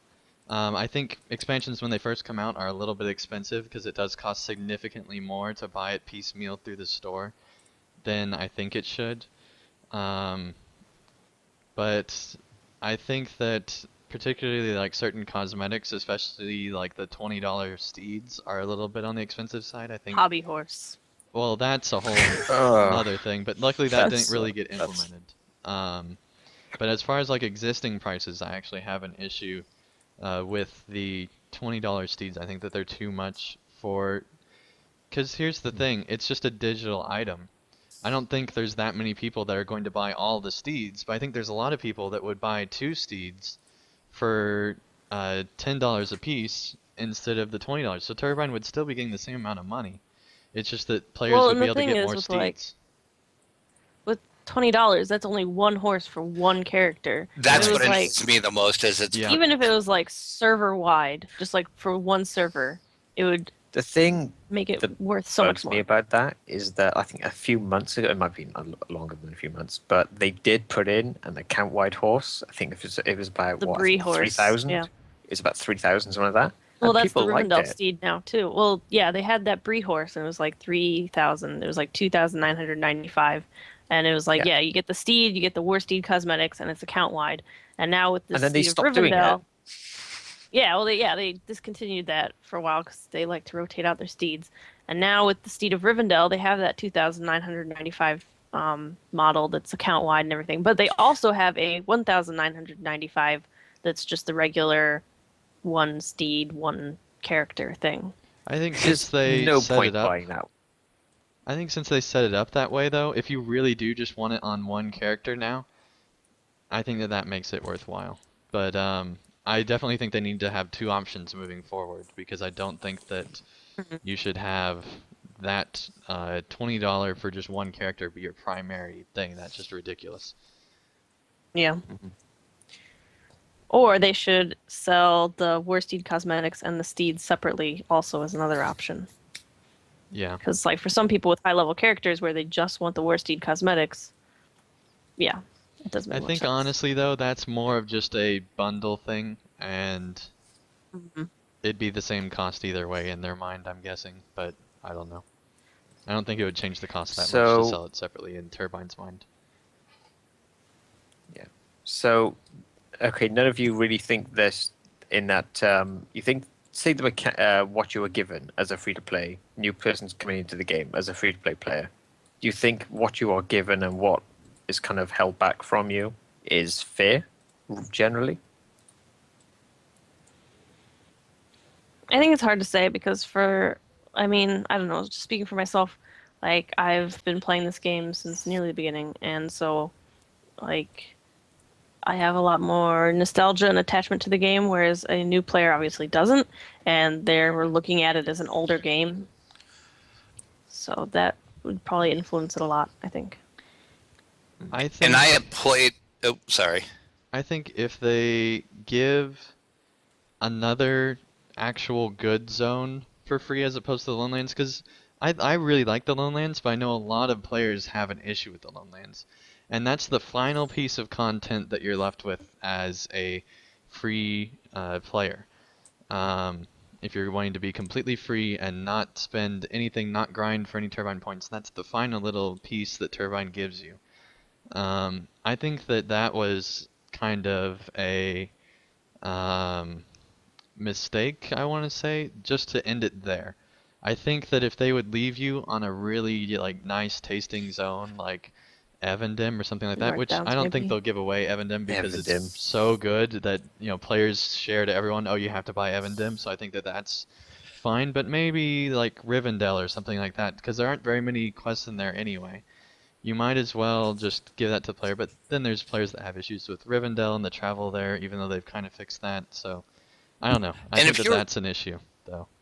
remember too, the Lone Lands didn't start out being free either. Right, Right. yeah. And Yeah, I they was changed it. I I was remember. actually kind of angry as because I actually bought that before it went free, and I was I actually kind of mad remember about what it. they But now did with it's that. insignificant. Actually, So.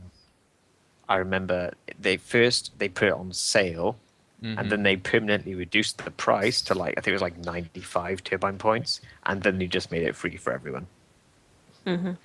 Well, the other thing I is they actually revamped bought it it like just before making yeah. it free. So honestly, I wouldn't be surprised if they make North Downs free eventually. I think that would help. At the very least, it would give you reasonably, without having to grind or anything, you'd be almost guaranteed to have enough turbine points, I think, for another zone like Evandim.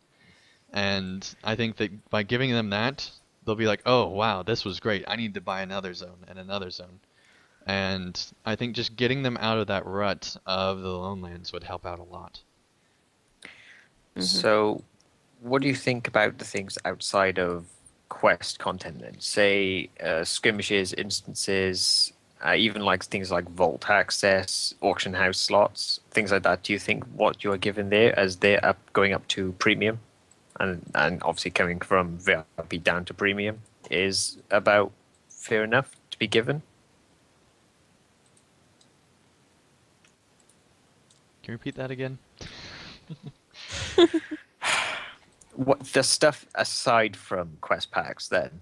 Say skirmishes and instances, auction house slots, any kind of inventory really, vault, shared storage, wardrobe. What you're given there as a free player or premium, those do you think those are fair? Yeah, I think that they're relatively fair. I think that the three bags is just restrictive enough to really make you want to buy another one. I think if they gave four, they might not get as many. Because I know a lot of people will run on 4, but I know very little people that will happily run on 3. So I think that that's probably where they need to keep it in order to, because I do think that inventory's a thing that in the industry is just considered a luxury thing, especially with free to play now.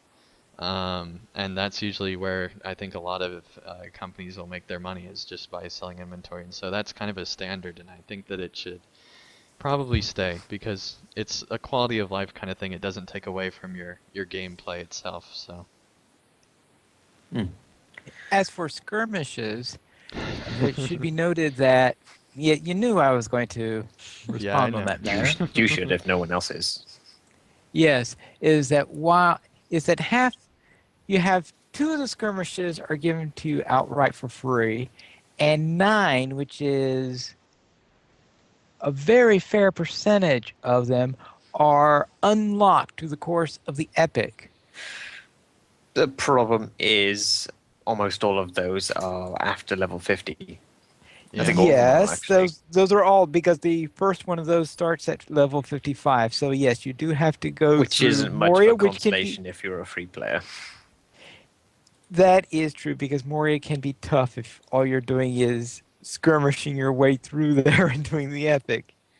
But I think that upper Yeah. level players should have a lot of free stuff too. When you're a low level player until about 30, you get there, and I don't think when a lot of players reach 30, they're like, well, you know what I need? A skirmish pack. That's exactly what I'm going to spend my turbine points on. Just because, first of all, the skirmishes that are given are not everyone's favorite. I really like Gondaman. I know a lot of people really like Tuckborough, but usually they like one a lot and don't like the other one because they're different types of skirmishes. One's an attack and one's a defense.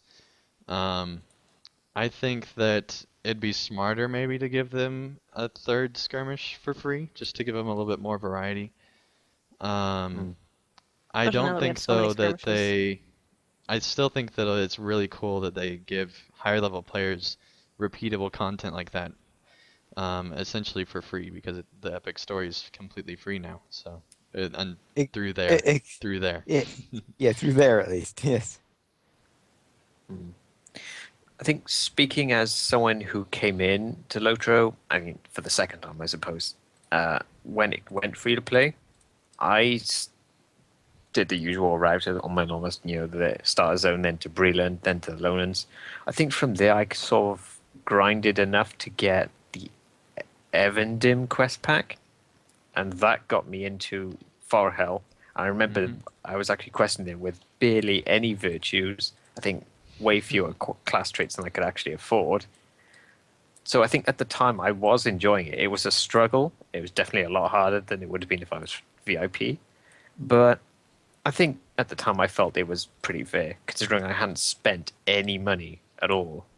It was purely, I managed to get from 1 to I think about 45 purely on earning turbine points and spending them in the store and progressing that way.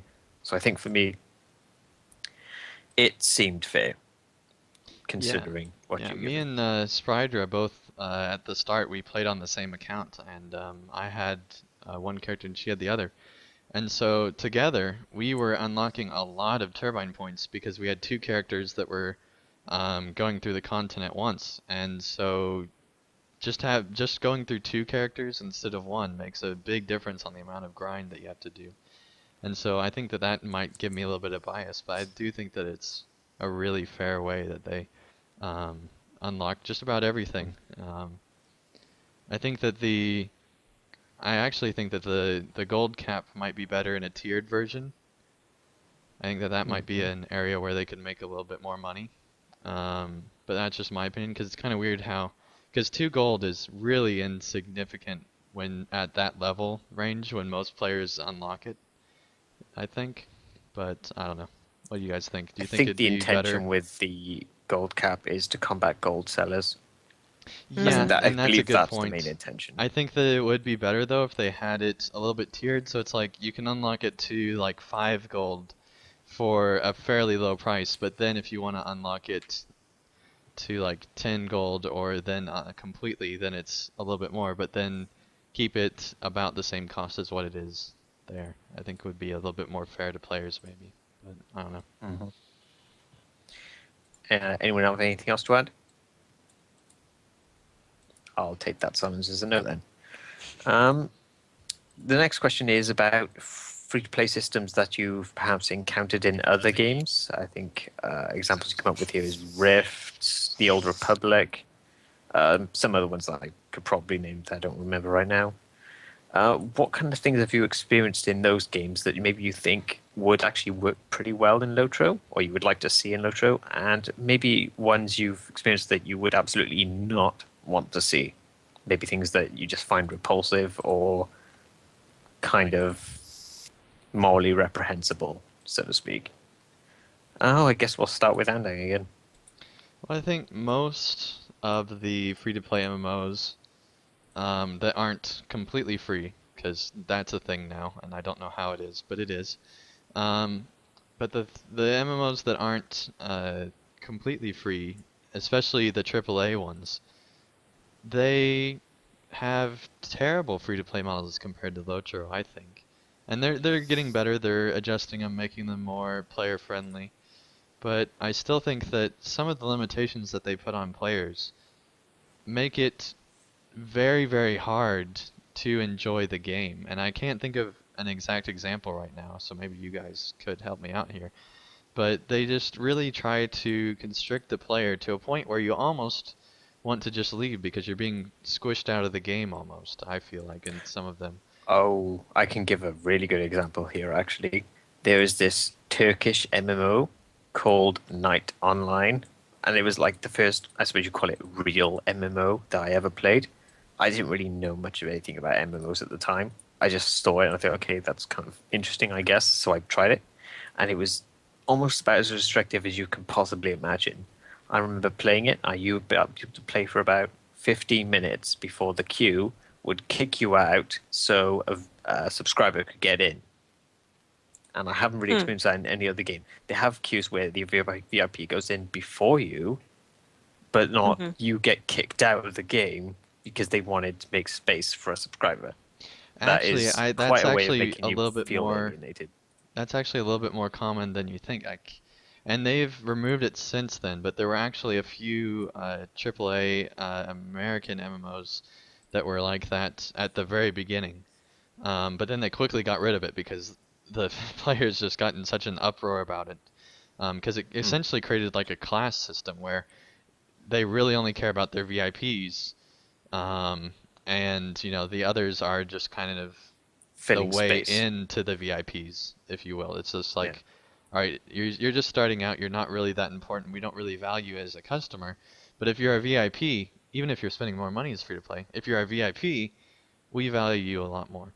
And I think Yeah. that And that's that's the pretty much biggest how I mistake. felt doing it.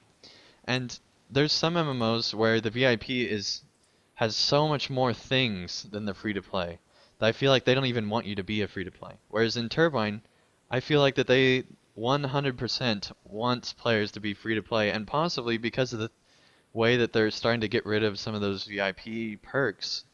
Um, and especially at the beginning when free to play was introduced, in like the beta server, they got rid of more and more of those VIP perks when that came along, which surprised me actually.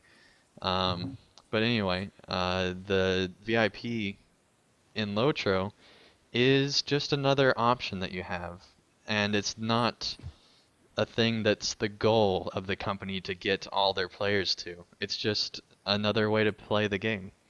And I think that that is the best thing about Lotro's free-to-play model. Even if they do advertise it a lot and sometimes make you feel like you're forced, it's not comparable to some other games where they actually have you in a tiered system and expect, or at least want their players to achieve the VIP status and are working hard to make it happen. I think the biggest game that would have that problem that I'm thinking of is Star Wars. Because playing that game, Mm-hmm. there was a very different feel. With Lotro, they definitely try and pressure you into spending money in the store. With Star Wars, they try and pressure you into either subscribing or not playing at all. In the AAA version, realm, I think that is by far the worst. Yeah. free-to-play game, except for WoW, which is not free-to-play at all. It's just a 10-level free trial. I'm sorry, but no. Well, 20 level, I thought. Oh, it's 20 now? Okay. Maybe it's But always yeah, been, I don't know. playing that game, it was like I it made it feel like they didn't want me to be free to play. They want me to Yeah. either, as I say, subscribe or just not play, because the amount of restrictions they give you, it's like the space missions you can do like 3 per week, and Yeah. that's incredibly restrictive to do. It's like LOTRO stopping you from doing more than 3 skirmishes a week. Yeah. Imagine Yeah. if they Well, tried like, that. Pineleaf would and like, die. He Well, would literally its just limit like was fall over and die if he didn't have his lifetime and he was free to play and he found the skirmish system, the thing he loves most. But sadly, in this alternate reality, poor Pineleaf couldn't afford the skirmishes and so he cried. But actually, I believe in the very early days of the free-to-play model, there was a limit on skirmishes by free-to-play I think you're players. right. In the original, that was actually in the beta version of free to play, if I remember right, or maybe it was made it out to live. I don't remember, but Yeah, it I can't was very remember. early on. Well, it was pretty restrictive for those who didn't buy Mirkwood at first, so I could be Mm-hmm. confusing Yeah. it with that because I know you used to have Mirkwood in order to really do anything. I don't remember there being a restriction like that when I started playing, at Okay, then I least. must be thinking about the Mirkwood Mirkwood thing. purchase Yeah. then. mm, But yeah, it was sometime around there, and I mean that's one thing that I think really helped out LOTRO was the fact that it was not Turbine's first game they brought to free to play. They tried out DDO, and thank goodness that conversion was successful because I think they took a lot more risks with LOTRO, which allowed them to learn from both of them simultaneously, whereas some other studios weren't as risk takers at the beginning because the DDO actually had to go free to play, from the way I understand it. LOTRO didn't, but they learned a lot from having to take DDO free to play. They took a lot of risks with that because they had to in order to actually save the game.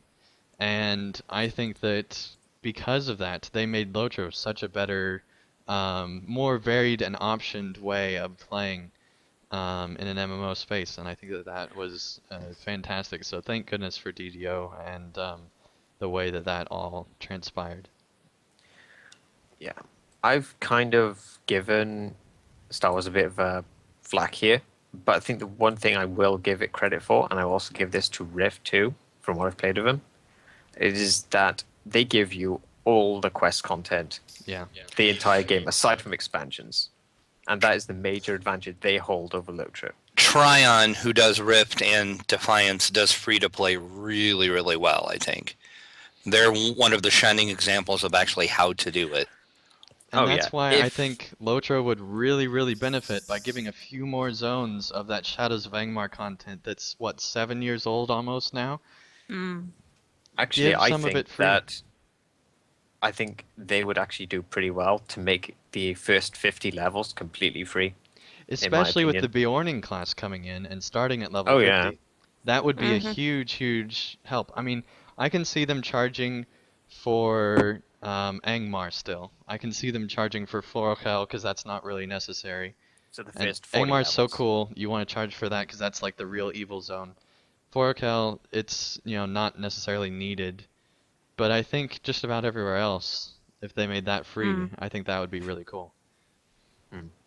I think the thing, like Drac mentioned with Rift, is that like it is a very good system. The store isn't nearly as, I suppose, invasive. I think if I wasn't completely bored by Rift, I would be playing it a lot more. That's how good the system is. Yeah, I think that it would make LOTRO a much, I mean, that would, and that's part of the thing is that I think in order for these systems to be successful, you can't have everything be, the best thing ever. Otherwise, they're going to lose money somewhere along the line, I think.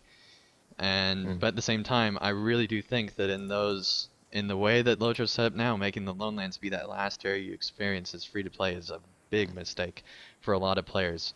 I know several of my friends tried out LOTRO and they did not get past the Lonelands. A lot of them did make it past the Lonelands, but a lot of them didn't because the Lonelands is such, for some players, and I mean visually it is not that interesting. It's It's very And not meant to blah. be, but it's yeah. not meant to be. But a lot of players don't realize that, and they think that because that's the last piece you taste, that's the last that, because of the way that it progresses, you'd expect that the zone after zone it should be getting progressively better because that's how MMOs work, presumably. Um, and so you really don't want to leave a bad taste in the player's mouth, and I think that's probably the biggest mistake LOTRO made is because a lot of players don't like the Lone Lands, and I think they really should give Yeah. another zone for free or two. I know they've kind of addressed this in a couple of the streams, talking about the paywall for quest content, and they pretty much just said that it is technically a myth, and I think it is kind of, but I think psychologically for a free player coming in who hasn't actually spent any money yet, coming into the paywall for level 30 is probably a lot more um, discouraging to keep playing the game. Partly because, as you said, Lowlands is not a very interesting zone, really, no matter how you slice it. But also because it isn't very far into the game at all Mm-hmm. yet. Yeah, I I think think that 40, at least, I think maybe 50 would be a good spot because I that gives you a think pretty good taste of the game. particularly the farther and farther LOTRO continues to go. I mean, we're going to get to 105 by the end of the year. That, especially if most, and I don't know if they do, but most players, I think, that have at least played one MMO realize that the further and further you go into a game, the larger and larger and the more XP you need to get to keep leveling, and the longer time it takes is generally the way that MMOs work. And that just looks like a daunting, daunting task because you've only made it to level 30. And in the grand scheme of things, level 30 is probably, if they were all equal XP, around level 10. Hmm. And I think that that's a big, big issue that they're really not letting players experience the highlights of their game for free. And I think that if they did that, then they would be much, much more likely to spend money and stay with the game. Yeah, I think doing something like that, as we said, like give them another 30 to 40 zone, or maybe even giving them all of Eriador, or at least the first 50 levels of it, I think would be a great boost to them Yeah, I mean, for keeping long-term I don't players. know if they want to do it like all at once, although that would make a great press release.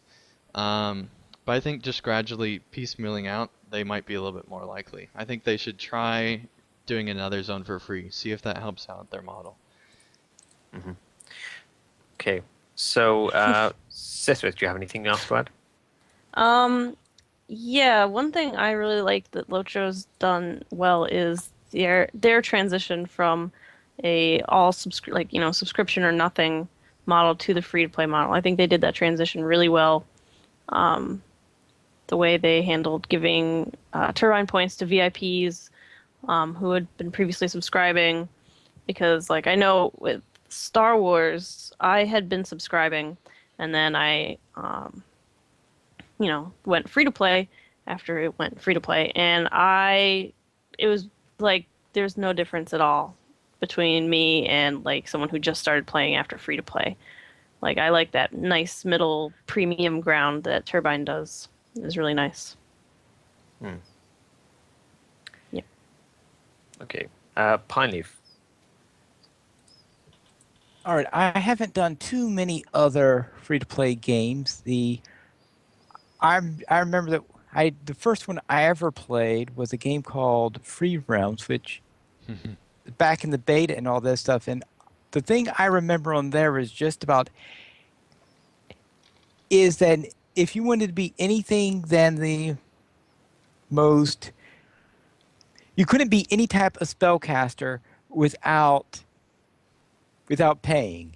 Yeah, that game being named Free Realms is the most ridiculous thing ever in MMOs, I Yeah. think. It's definitely not even remotely how it's described, and somehow that game actually became, I think it was like for 3 or 6 months, it was actually the top MMO, the top played MMO.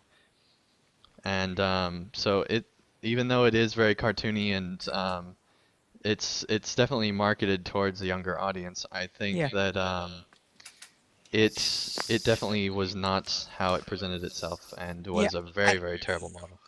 I think one of the reasons that it was helpful though is because I think Free Realms, its existence, was one of the things that made Turbine seriously look into it for DDO. Mm, If it yeah, weren't for Free Realms, there's a possibility they may have just shut down DDO instead. that's true. Yeah, Free Realms was since it was one of the first free-to-play MMOs ever, and it was Well, definitely one of the it in was the one of the first U.S. successful ones for Yeah, it sure. was one of the first successful ones in the United States.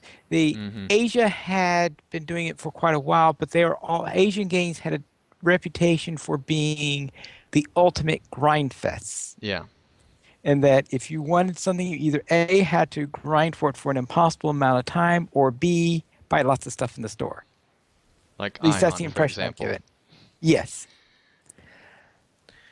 So therefore, I would say that I certainly wouldn't want the restrictiveness of free realms to go into there.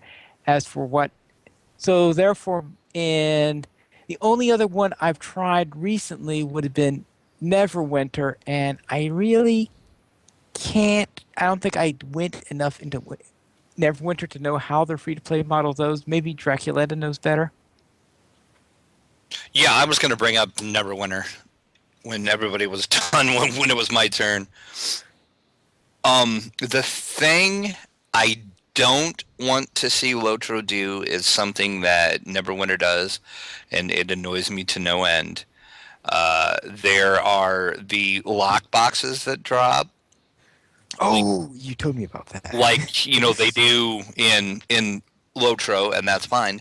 But you can only get the keys from the store. You cannot get the keys in game anyhow. And that just annoys me because that is basically just a gambling system. Because you're paying money to play the random number generator. And I'm so happy that Lotro, be it a very small chance of a key dropping, Lotro does give you the opportunity to get keys in game from drops. And 13, I suppose, introduced the loot box plus key from D2. Correct. Yeah. Correct. But Neverwinter is straight. You get lock boxes that drop. You want to open them, you got to go to the store and buy the keys with their currency, which is called Zen. Do their lockboxes have more interesting things though? They do, but then again, you're playing the random number generator. Right, yeah. I mean, they often have really nice steeds, and they might have a nice weapon, or they have nice companions that you can, have go with you. But you're playing the RNG, and you're paying money, real money, to do that. But I guess that's kind of the nature of the beast for a free-to-play game, though. I mean, they're there to make money, and that's one way they make money. And apparently, they make a lot of money doing it because a lot of other games do that. Mm-hmm. I mean, I haven't played a lot of the pure free-to-play games, but I know from what I've read about other games, there's a lot of games that's their biggest moneymaker is the keys. If it works, it works, I guess. Because people love that, that chance that, hey, I'm going to get the Uber whatever of Uberness, but I'm going to have to pay $4 for a key to do it or whatever.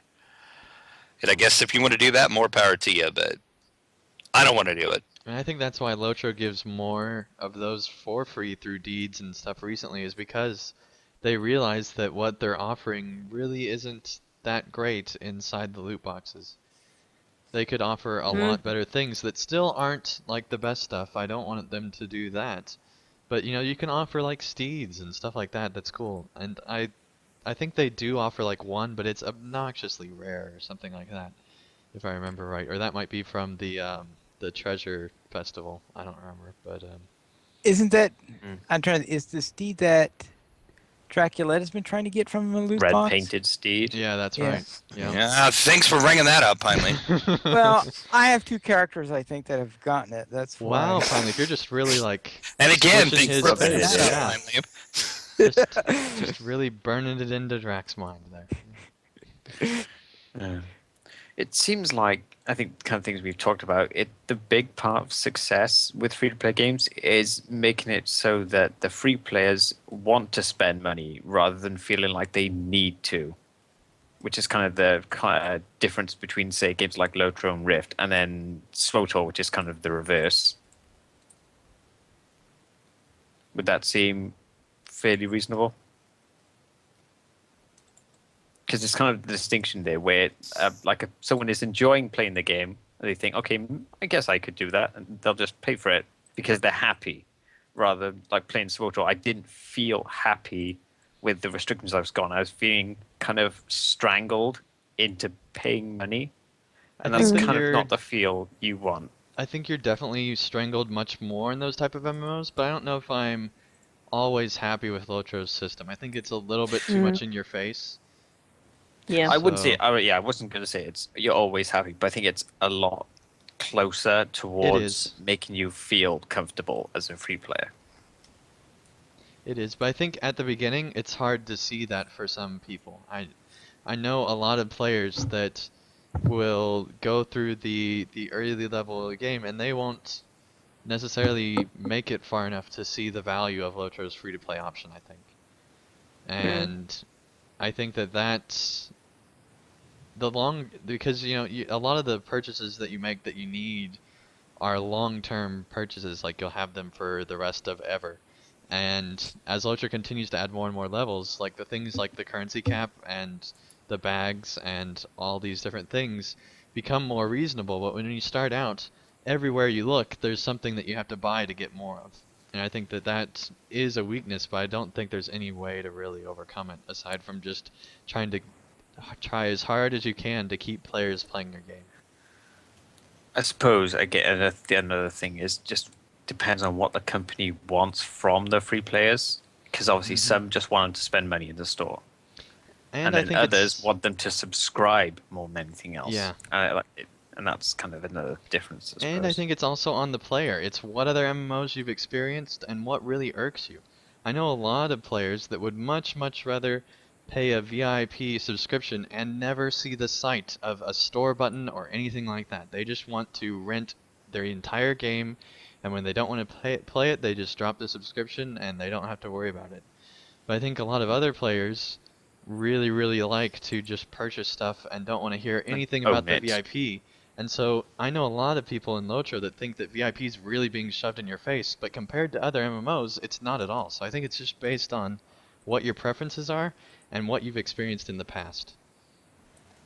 Hmm. And that's a tough thing to balance because it seems almost impossible if you like really try to think about it, how you can contemplate, looking at what players have done before and what they haven't when you're doing an MMO like LOTRO, where for a lot of people, LOTRO's their first MMO. And so you have to teach them about the subscription fee, you have to teach them about all these different microtransactions that they're not used to in the other games that they play. So, Mm. I don't know. It's a tough thing to strike a balance between the people who have never played an MMO and the people that are willing to throw a ton of money at you because they've played all these other MMOs. So, I don't know. It's a tough Mm. balance. So I think the final question here is just pretty simple one. You've kind of touched on this already a bit, I think, but I think the question here is overall, are you satisfied with currently how the free-to-play model is working? Yeah, I mean, I really like the free-to-play model in LOTRO. I think that they can be a little bit less in your face, they can decrease the price of certain things a bit, but at the end of the day, I can't think of any other MMO that gives the player better options than LOTRO and still has the quality of a AAA MMO like LOTRO. So, I think that it does a really good job. Okay. Sithith? Um, yeah, I think it seems fine. I mean, I don't really have much room to give opinion because, like I said, I'm Lifetime. I've never really been free to play, so. And I think Lifetime, because LOTRO was actually one of the first companies to do Lifetime, and I know that that's not part of the whole free-to-play thing, but still, Turbine was even innovating back then with the Lifetime subscriptions back then. It was a little bit common, but not really at in that type of a situation that LOTRO was in. Actually, we have interesting comment from the chat. Babette Thurston is saying they think that Lotro babies VIPs. And to a Terry point. seems to agree. Yeah. Do you guys think that's kind of an accurate statement? Well, I don't see what they mean by that. I mean, VIPs get a lot That of they're stuff. spoiled. VIPs get a lot of stuff, but they're also paying a lot of money at the same time. So I mean, yes, you are spoiled, and you're able to afford to pay that. But I think at the same time, if you're paying $10 a month or $15 a month, it better be worth it. I think that LOTRO has ignored their VIP quite a bit by doing an expansion a year and only releasing one side quest area free for VIPs every year. Thankfully, they're moving away from that this year. But I think in the past, they were almost opposed to VIPs outside if they were not interested in PvP. Because I think they were really pushing that free-to-play model. I think for me, when free to play first came out, VIPs did have a lot of stuff. I think at that point they kind of were spoiled for what they were, got. yeah. But then gradually it sort of went down. I think until a few months ago, where it kind of wasn't really worth it. The money you're spending for what you were getting, especially since a lot of that stuff then was expansions rather than actual content that you got for your VIP. But I think recently they've kind of got back towards giving VIPs a few more bones or a few perks that they might actually enjoy, like the mail perk and that additional. But I All the do present think that they perks. need to make every single option that VIPs have a permanent purchase in free-to-play. Not just a rent of content like the PvP is now. That's honestly one of the worst ways they could have done it, because basically it's like, here's a taste. Now if you really want to play PvP, subscribe to us. I feel like that was a big mistake, and I feel like that they shouldn't have done that. I think they should have had a one-time purchase and said now you can play free-to-play forever. But I think at the I same would have time, liked that. they would lose a lot of their VIP player base that they've been maintaining, albeit barely in some cases, over the years. And I think if they lose that, they might be in some serious trouble. So I think they're trying to walk a thin wire there. I think that's the reason they didn't make it straight up permanent purchase this, because I think the PvP thing is really one of the last major VIP perks that they have left. I think aside from maybe the actual perks, with Destiny points. So I think that's the reason they were kind of reluctant to allow people to purchase it permanently, because with this, having a VIP is still the most financially, I suppose, viable way of PvPing. Yeah, I agree. Someone in the chat was saying that they're having a conversation about how, I guess VIPs that were lifetime that don't have to pay anything else, they feel like that they're being spoiled. Oh, I am definitely that's something I spoiled. see in the I agree with forums. that, but they didn't know how long LOTRO was going to last. LOTRO could have ended in 6 months and they could have been out of a lot of money at the start. Yeah, and that's the thing. Like, They took a originally financial Lifetime was risk. $300, not $200. It went on special occasionally for $200. Mm-hmm. Most They- of the time it was $300. Exactly. I'd say in my lifetime, I have done three subscriptions that were lifetime subscriptions. Lotro is the only one that had a net gain as a result of it. The other two disappeared or something went wrong before I came anywhere near even on the deal. Yeah, it's a Here's the huge, thing with, huge risk that and the I think players that's the took at the reason beginning. I don't think they're spoiled. Lifetimes are spoiled for it, because they did take a big gamble with the bulk of money they spent, not knowing whether it will be worth it. Exactly. What And I I do mean- have a problem with, and I see this on the forums actually a fair amount, or I used to at least, is that lifetimers who think they aren't getting their money's worth, having bought Yeah. it Yeah, that's ages totally ago, ridiculous. Oh, and they you think gotta they be deserve kidding. more. No, that's stupid. They're asking for more perks than what they get. That's dumb. Yeah. But I mean, like, I also see on the forums sometimes people saying that, like, they should take away Lifetimers perks, which is, No. I mean, like, I even though I'm lifetime, I still spend money on this game every single year. Even if it's not like this year there's no expansion, but I'm probably gonna end up buying turbine points or something because horses and outfits. But like it's not like I'm not spending money on this game Yeah, and just especially when because I'm there's an lifetime. expansion every year. Lifetimers were having to pay for each and every one of those expansions. Right. So I don't think that they're. And the main thing is, Turbine made a promise to them. And they made a promise to them that if they paid that price at the beginning, then they would be guaranteed to have VIP the entire time. And I was shocked that they kept that promise when they went free to play. Because I think that if they would have gone free to play, they could have said, well, now it's not so much a thing, or at least not given them their turbine points or something like that. But that has allowed them to have good PR and be able to keep a lot of their player base happy. And I think that that is very important, especially now if they started taking away perks. That would really be bad because the time to take away the perks would have been free to play. Hmm. You can't do anything now unless you're really desperate or just want a bad Or the game PR is day. actually ending. Or you want a bad PR day, one of the two, but Yeah. So, Drac, what do you think? Let me take myself off mute. I think overall I am, but then again, I've never actually been free to play. I started playing right before it went free to play, and I've always just maintained a BIP. But overall, I think there's enough that you get, and I guess the only thing I would say is maybe just make the store button a little smaller and not so in your face. yeah. But other than that, I think Lotro's free to play model is one of the better ones out there, I think. Or even better, make the store button be on a slider so players can change how big or small they want it. I think Hmm. the other Well, that's a thing good is idea. that it's not the only button because there are a lot of in different interfaces. The crafting one, for instance, in fairness, they do point to a specific item that you might want, but there are quite a few of them at this point.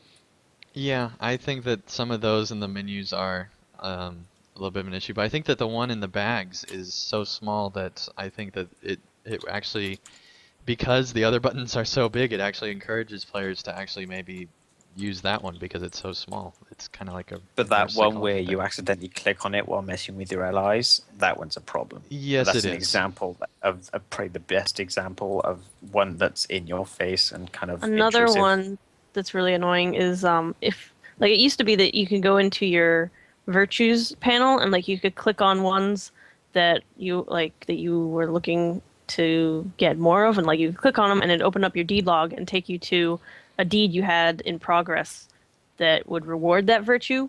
But now like it opens a store window instead and it's really annoying. Oh yeah, that's annoying.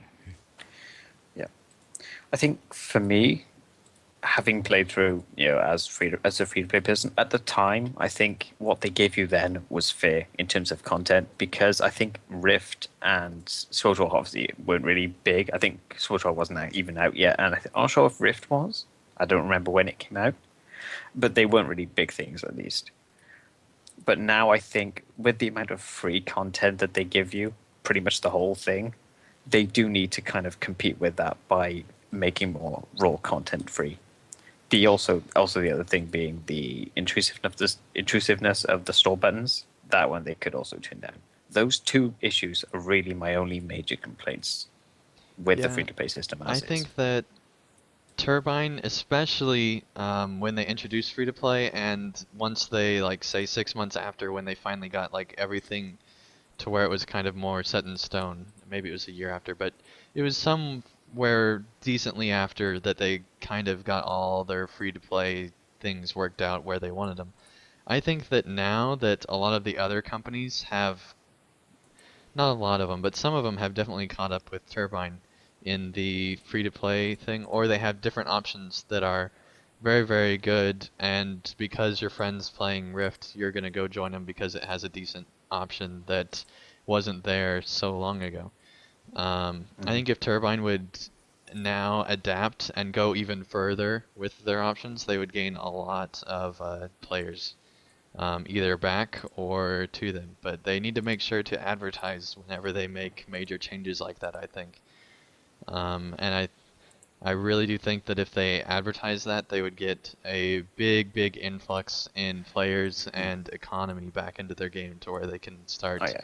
getting a lot more money. So I Yeah. think it I would think you actually like help touched them on that quite a bit. earlier. You imagine if, say, they released the Beyonding with the same update that they made the entire 1 to 50 level range completely free for all players. That That would be a huge advertising boon to them. that would do so much good to LOTRO, it would be insane. It would help it out way beyond just about anything else they could do, because then I think that maybe it'll be interesting to see how much the Bjorning class costs, and also how much they change. I guess they would just get rid of the item that they introduced recently to allow you to skip basically to level 50, or at least reduce the cost or something, because it would be free Mm. then to get to that point. But Yeah. aside from that, I think it would flow really, really well, and that announcement, if they could make an announcement like that, that would get so many players, because I know there's so many questions about the new class, because there's so many players that aren't playing the game, or um, have found out about it and are starting to play the game but are really just waiting for that new class. They would do so much good just to announce that at the same time. And I really do think that LOTRO at least needs to make it free to level 40. I think that would be good. Or at the very, very least, make North Downs and Troll Shaws free. Because there's not... Players have issues with the Troll Shaws, so it's like a 50-50 zone, and it's kind of overlooked by Evandim now. Or North Downs rather. And then the Troll Shaws has so few quests that it's not worth the cost of it. So I think if they provided both those two zones for free at the very least, at the same time that they announced the Bjorning, and allowed you to get, because if you introduce the Troll Shaws, you could technically say that you can get to level 40 for free or whatever without having to buy a quest zone. So I think that Hmm. if they did that, that would be a huge, huge gain to LOTRO. Yeah. And Pine Leaf. I don't think I've got anything to add to this. So let us You continue. just generally satisfied then. Overall, yes, because I don't know as much about it as most of you from the point of view of free to play. I could just use my DDO experiences as a gauge on that matter, but I don't think I have any major things to add to it that I haven't said earlier. Okay, that's fair enough. I guess we can move on then. Very well, donations. This week we did not receive any donations, but we would love to have your support. And help support LOTRO Players, simply go to the donation page where you can help support the podcast on LOTRO Players and also helps to support the site. We have $5 and $10 mentions where you can donate and get a mention on one or all of our active podcasts for an episode depending on the amount. For $5, you get a mention on the podcast of your choice, while for $10 or more, you get a mention on all of our active podcasts. We don't have any reviews, but we do have a featured comment. Looks like two of them. And the first one is from Sue, who left a comment on episode 50 of LOTRO Players News. Wow, blown away to have contributed to your fave moment.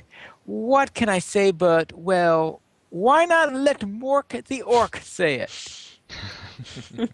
The dulcet tones of Pine Leaf will surely add reason to rhyme, or is it to infuse confusion into the fusion of words? The orc on my fork, suffering from lag, waving a flag, not quite niftily, well done on 50. Going to have to start penning an epic for your 100th show. But seriously, great show as always. Enjoyed listening and informative as always. Does that mean that we should be writing another neuron exploding review? Not sure, but busy at work of late, and will write something in my planned next lap song Solshang, Lotro, and Gaming Wrap-Up. And Zeph Zane left a comment on episode 50 bloopers videos. 220, 236 was the best laugh ever. I'm crying. XDDD, I laughed so much that I had to leave the office.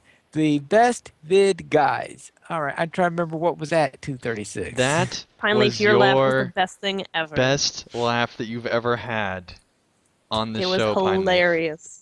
I don't remember what he was laughing about. Lily It was Kate was Lily telling Kate's a story story. about Oh, how yeah. someone asked if she was Yeah, the they mistake Australian her. from. Yeah.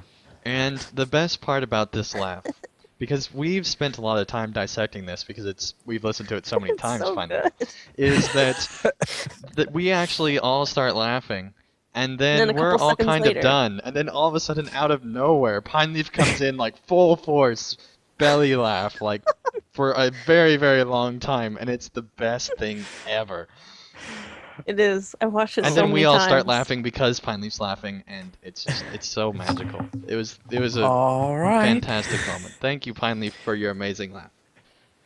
Yes. Thanks We to didn't Lily receive Kate any for- emails, but if you wish to contact us, you can email us at lotroflayers.mymiddleearth@gmail.com, and you can also follow us at Twitter, LotroPlayers @LotroPlayers, Anding @PVMP_Anding, Braxwolf @Braxwolf, Sithrith @Sithrith, Draculetta @Draculetta_72, Etheros @Etheros, Lily Kate @LilyKateBuggins, Mystery @MysteryXOX, and Pineleaf @Pineleaf Needles.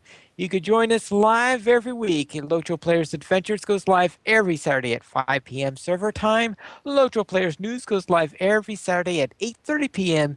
server time, and that is United States Eastern Time. You can join us by going to lotroplayers.com/live, and be sure to join us in the YouTube chat. Thank you for watching and listening. And that's all for tonight. And until next time, this is Pineleaf Needles, reminding you to skirmish responsibly.